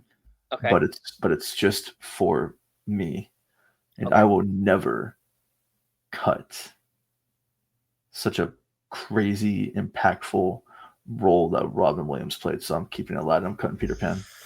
Ooh, now I don't know if we never. In my defense, I've seen Peter Pan. Okay. I enjoy Peter Pan. Okay.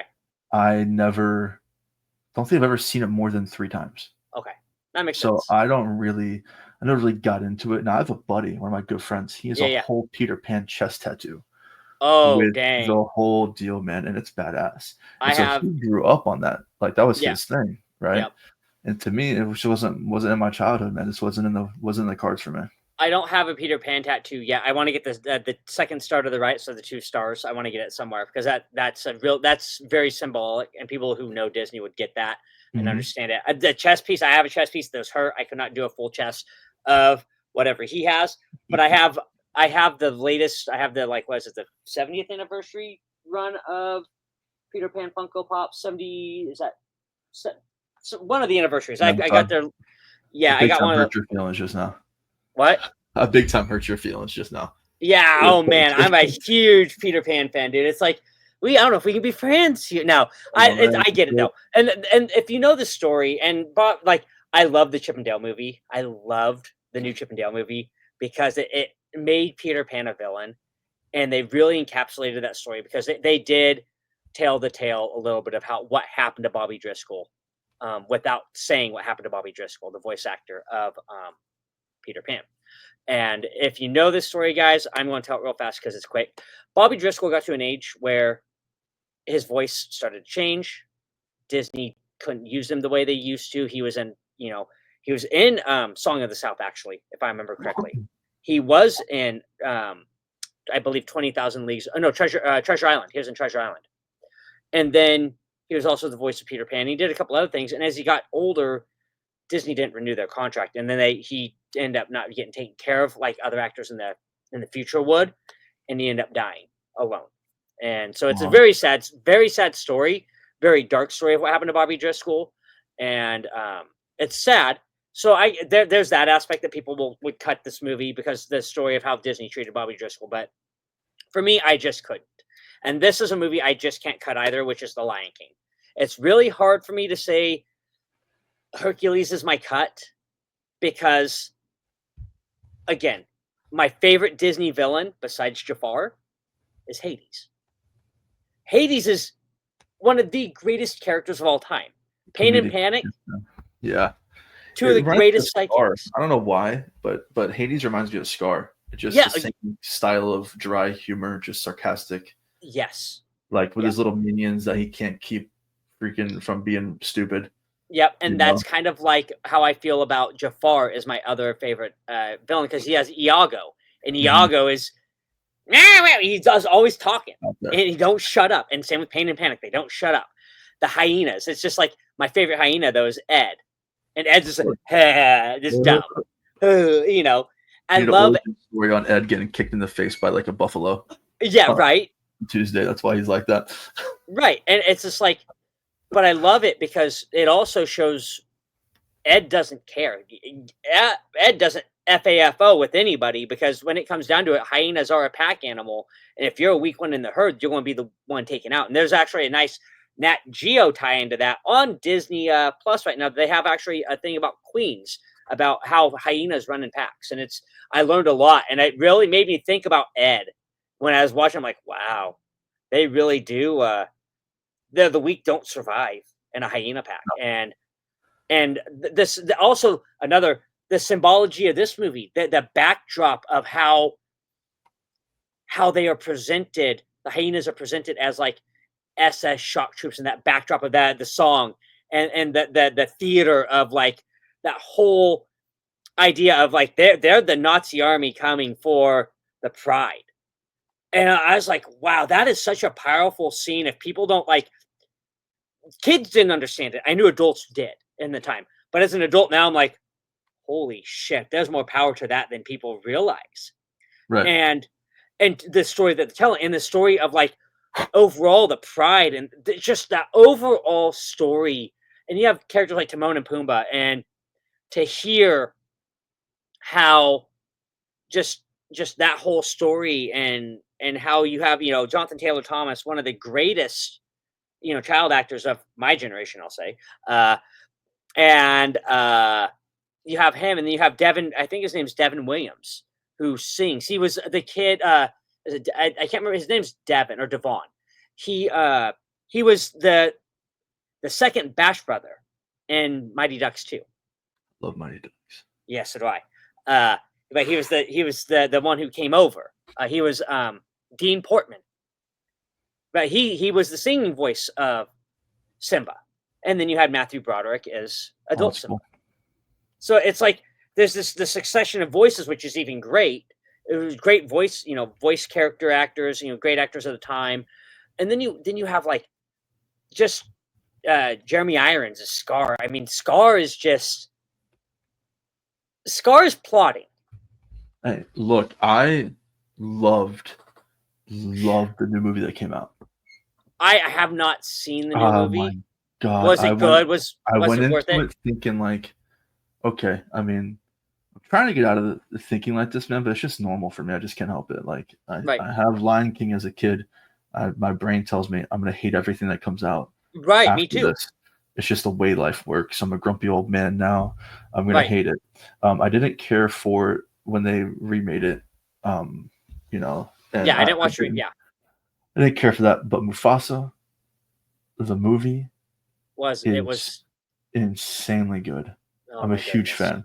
I'm a I huge have fan to of watch it. I can't it. wait. It explains the backstory amazing, Yeah. and it explains exactly why Scar is the way he is. Oh yeah. Why Mufasa is the way he is. I mean, dude, it was just Scar felt slighted, and he had every right to feel. I'm not gonna. I know the story enough. I want to see the movie, but I do know the story enough just through Disney canon and lore that Mufasa was adopted, and I know that. Mm-hmm. And he became more prominent because he was the better of the two, and they saw the power and what that could bring. And Scar was the heir apparent until Mufasa came, and then he was slighted for Mufasa, and that's why he became the way he became, and he became tyrannical, wanting his revenge. Kind of right, kind of wrong. Yeah, as far as the movie is concerned, you're like spot on, but he gets slighted in a whole another way, and it's so cool because you can see that it wasn't on purpose. Right. It was a very just the way the world works kind of thing. Right. Right. There wasn't a whole pack of people choosing Mufasa because he's just better a leader. Right. It's just how their lives worked out. and and that's the thing with, perfect movie. and Scar could not take that, and that's why Scar turned out the way he did. He didn't want to be second best. He always wanted to be first best. Show a little tiny spoiler without saying anything Right. more. Shows the way he gets his scar, and Okay. it is cinematic. Now, I'm happy that this worked out the way it did, though, for me, because Hercules does end up with a direct tie to the Lion King with Scar's pelt. So Yes, that I've seen that so video. so I do have the Lion King tie-in. Scar gets, it does work out for me. But it's such a hard pick to choose the two because Hercules is such a wonderful movie. You have Danny DeVito. I can't remember the kid's name who played Hercules, but wonderful cast. James Woods. You have Bobcat Goldthwait is, one of them. I mean, the story of Hercules is as old as time. Everybody knows it, you know.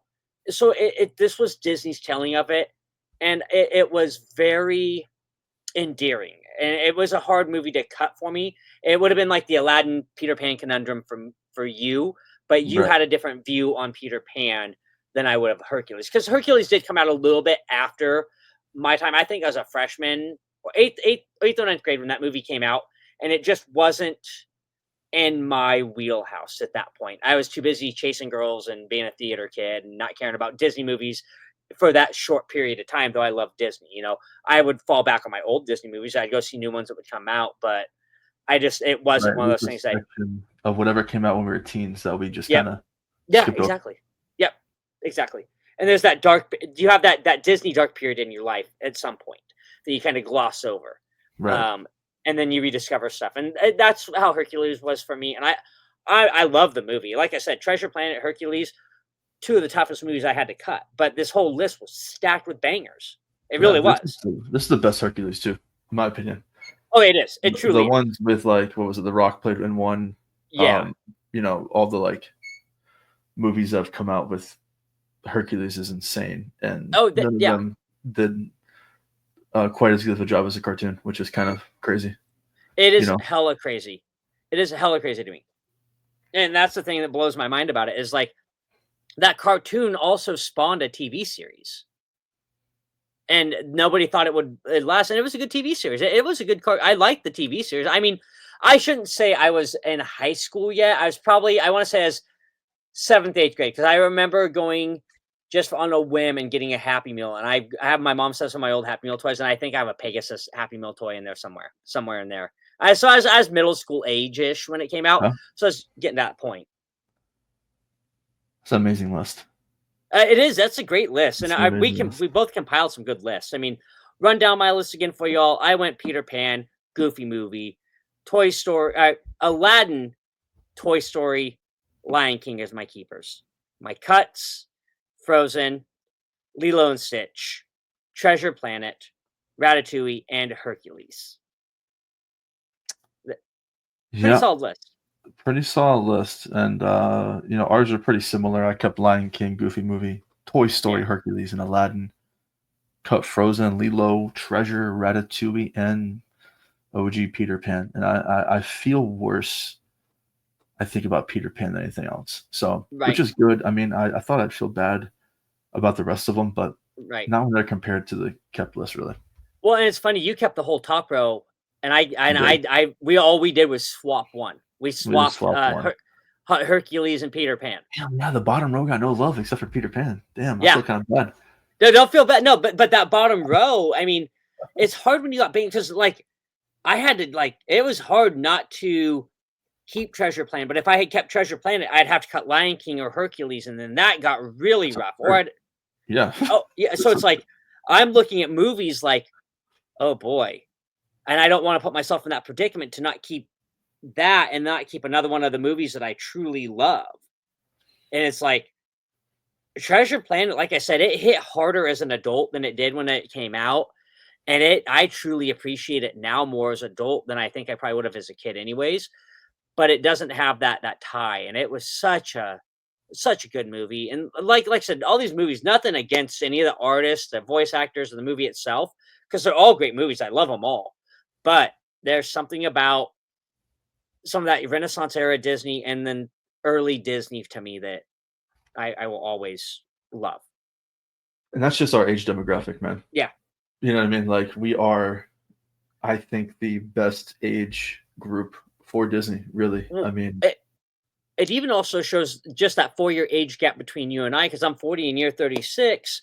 right. The difference in just 4 years of movie canon and catalog, and Yeah. how that changes somebody. Because I grew up on the Disney Renaissance, and but before that, all I had was classic Disney movies. There weren't really like one of my all time favorite movies, which wasn't on this list, is Fox and the Hound, and that came from Had it on there. it comes from the Dark Ages, and that would have made life really hard for me. Like that, I would have really I would have been crying right now, because that movie is such a great movie. But I had that on VHS. I had original Jungle Book on VHS. Like Jungle Book, dude, King Louis, one of the greatest characters all time.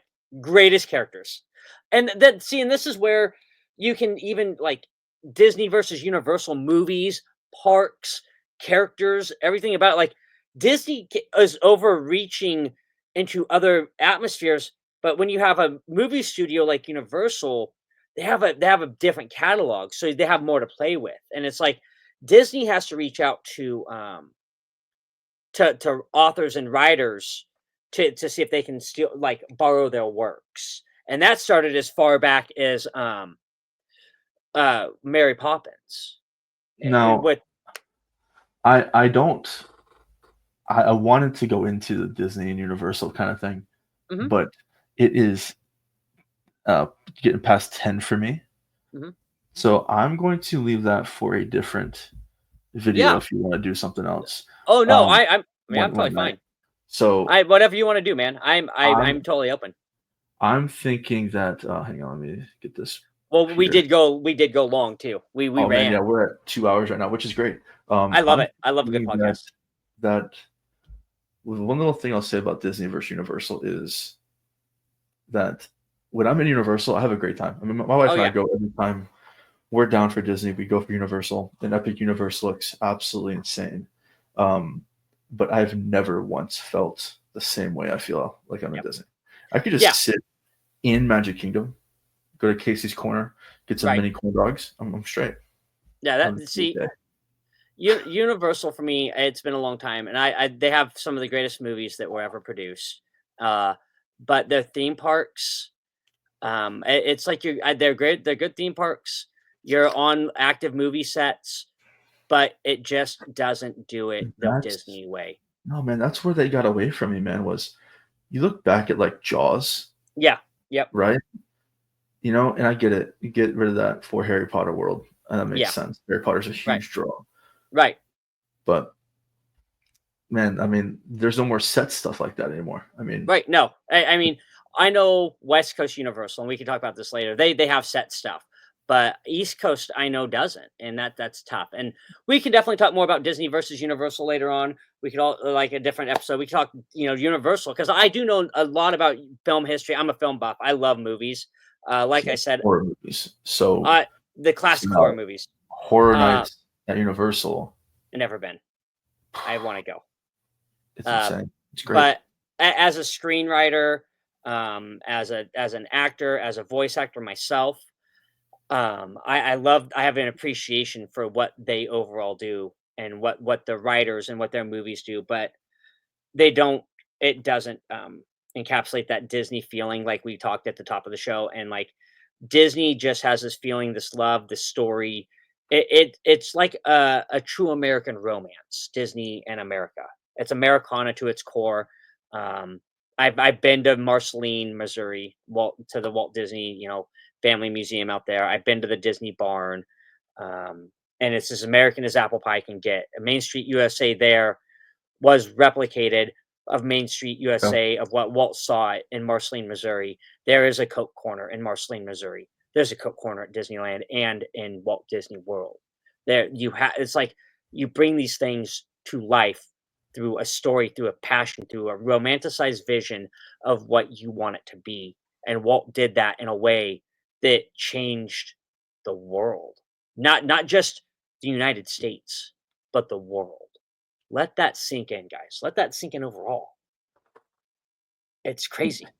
You think he'd be happy with Disney right now? Y- Yes and no. And I can't speak for the man because I never knew him, but I can speak for my feelings on the man and how I viewed Walt and how people view Walt. And I'm going to leave this story with you because um I promised you a Bob Gurr story.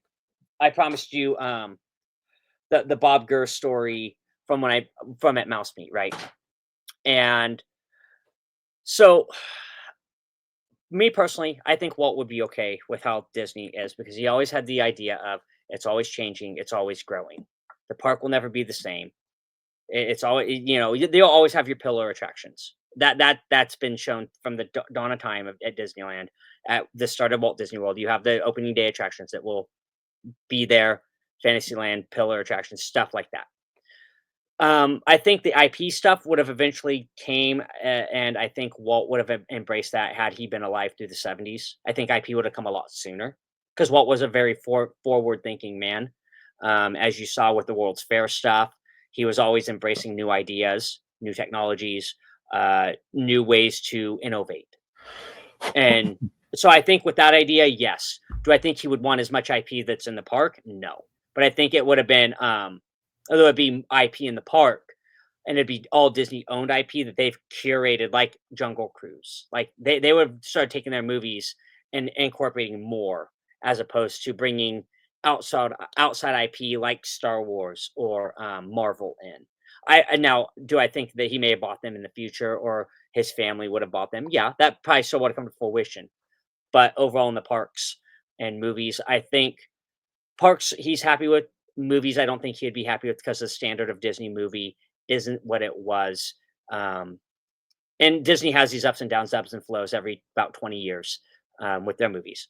But I don't think with the way the movies have gone the last 10 years, I honestly don't think he would be happy in some of the direction. But I think with some of the content that has been put out, he'd be truly happy. I do think the idea of Wish was a Walt thought process. It wasn't your atypical last 10-year Disney movie, and I don't think that's why it landed the way it should have. Um, the story was good. It ties everything together now as one symbiotic, fluid motion and movement in Disney canon. All those animated features like Peter Pan and Cinderella are tied together now, which I think Walt would have done. And I do think that's a happy point. And pictures like Luca are wonderful films that he would have definitely curated for and pushed for and attractions like Tiana's may not have made the cut, but other attractions would have, and other things that would have been innovated. And so I think I could say yes and no, but the spirit of the man and what we view and how we view that love is what matters. And it's conveyed by a story that I heard from Bob Gurr at Pacific Northwest Mouse Meet last year. Bob Gurr is one of a handful of people that is still alive to this day that worked with Walt Disney. He was one of the original Imagineers. He built Autopia. He built Matterhorn. He built multiple attractions for Disney in Disneyland. He hijacked the monorail after he built it with then I believe Vice President Nixon in it and took it for a spin. And Walt got a laugh out of it. But he said the thing about Walt was he goes, Walt, you never really knew who he was, and he goes, I loved the man. It was really hard for him to talk about Walt because of how much he had love for Walt and how Walt was to him. He goes, the very first time I met Walt, I didn't even realize I met the man. He goes, they had brought me in. I was friends with I believe he said it was Raleigh Crump. Um, they were they were the car guys. They're in the car club together, and I can't remember if it was Raleigh Crump as someone else, but they were in a car club in Southern California. He said, "Hey, come out here. There's this man by the name of Walt Disney, and everybody knew who Walt Disney was. You just didn't know who he was. You've heard about him in the papers. Walt Disney's out here. He's getting ready to build a theme park, and he's looking for creative people. Come by. I think he's looking to do some car stuff. So he comes down to the lot down there." And there's this crude model of an Autopia car out there, and he's sitting in it and telling them what they could be doing. And up walks a man, stands there, puts his knee up, looking, talking to everybody. And Bob's just talking to him like he's someone else. And then Man goes to leave, and everybody goes, "Bye, Walt." Didn't even realize he had just met Walt Disney.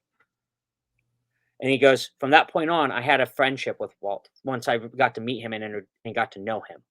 And the last project I worked on for Walt that he had me work on, he came into the office, and it's the last project that is the project that I wanted to finally work on. The Disneyland didn't have a fire truck yet, and I wanted one.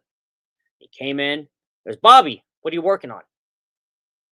He goes, "Nothing yet, Walt." But he goes, "What is part?" And he goes, "I think we need a fire truck." He goes, "Get it done," and walks out. Next thing you know, that fire truck that's on Main Street is the one that Bob Gurr helped put together because Walt wanted it. Now, Bob said, Hey, he goes, "I had this idea for this fire truck for years. I never pitched it to Walt because it's always Walt's ideas. But when he came to me and said, 'What do you think we need?' I'm just going to throw it up. I think we need a fire truck, Walt. We'll build it, get it done." And he said, "Walt would leave you alone to your own devices and get it done and come back and check on you. Come back and, well, how's it coming?" That's the type of man Walt Disney was. That's the type of person that he had so much faith in his people and the love of his people that he let them do what he knew they could do. He let them know what needed to happen, but he left them to their devices. And if they needed something, let him know. And he make sure it happened. Animators, the same thing. People who he took care of everybody. Kurt Russell is one of the very few actors left as a teenager who knew Walt and says the same sort of thing. Walt was always the nicest man in the world. And that's that love that trickles out into the parks. That's that love that trickles out into the movies that people may not like or do love.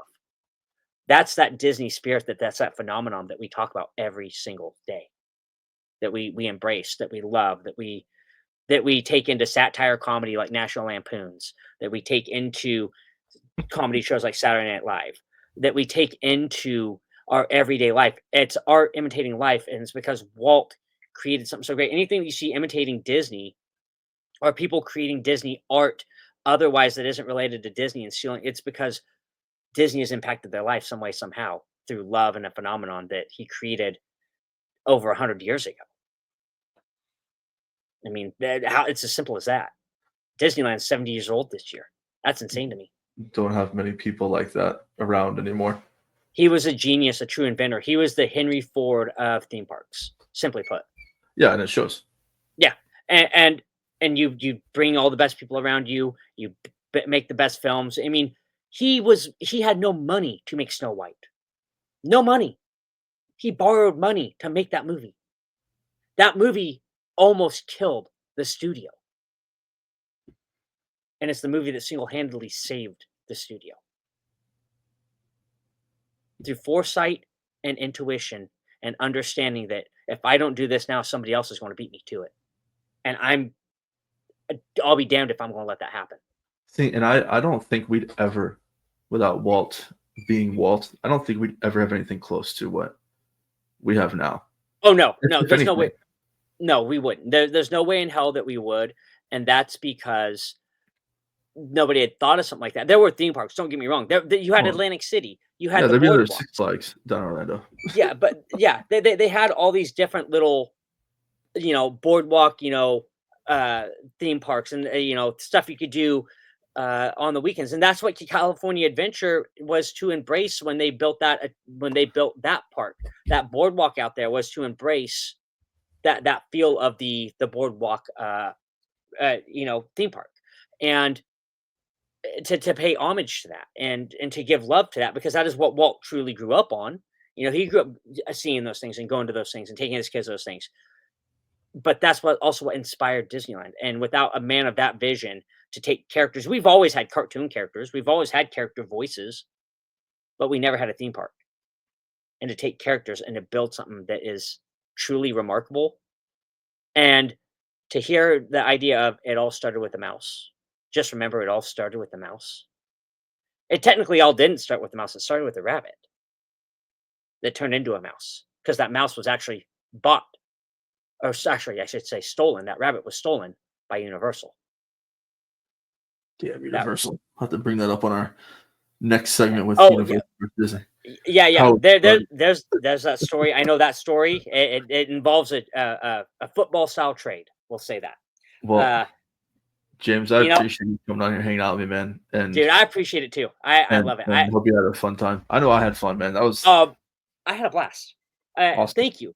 I mean, when does a Disney nerd like myself, a former cast member, someone who's grown on up on it for since the time I was born, really into the world, and got to go to the parks for the first time, get to share his love and his passion like this with someone who I know is loving it just as much as I am, and growing into the love, the way that a Disney adult should, with the care and the passion and the camaraderie that Walt would have wanted, and that's amazing. And I would love to do this again. I'd love to be on another show and do another game, talk Disney versus Universal, whatever you want. I could talk Awesome. Disney for hours, dude. Yeah, same. But my wife is like, Your wife is hey, like, bed. hey, It's bed. you need to get in here and go to sleep. I'm like, yeah, I have work in the morning, so Oh yeah, damn. but I Yeah, could definitely do this again for sure. yeah. But I appreciate you coming by, man. And don't hate us for what we cut. Okay. I know there's some of you guys out there who are like avid whatever fans of something that we cut. Um, we're sorry. Not Yeah, really. don't not I'm sorry, not sorry. I eat crayons. I could give a fuck less. He doesn't care. I don't care. These are my movies, guys. These are you guys love them. We all love them. I told you I loved every movie on the list, but I had to cut it something. It's a great list. And we made it Yeah. that way on Yeah, purpose. yeah, of And I course. think progressively we'll make these things even more Oh, difficult, make it even harder to even consider. But if you threw in live action movies from the Peter Pan, I like from the era of Peter Pan in I live action, like thought animated. Oh god. I didn't want to mix them quite yet. I All right. think what happened was I realized I was making the movies in the top line Yeah, yeah. too difficult, and I started to throw in ones that I loved, but I knew that weren't quite the same level. So I Right. think that's when my brain kind of did it. You did But well. You did I well, my gave us friend. a pass, I think this time. Well, But it thank you wasn't. again. I can't Of wait to do course, this again, man. man. I And appreciate it, man. I'll see you on the next podcast. And use it where I do this and do For sure. that. We're I here. did, man. Yeah. All right. Have a wonderful evening, and thank you again. All right. Thanks, James.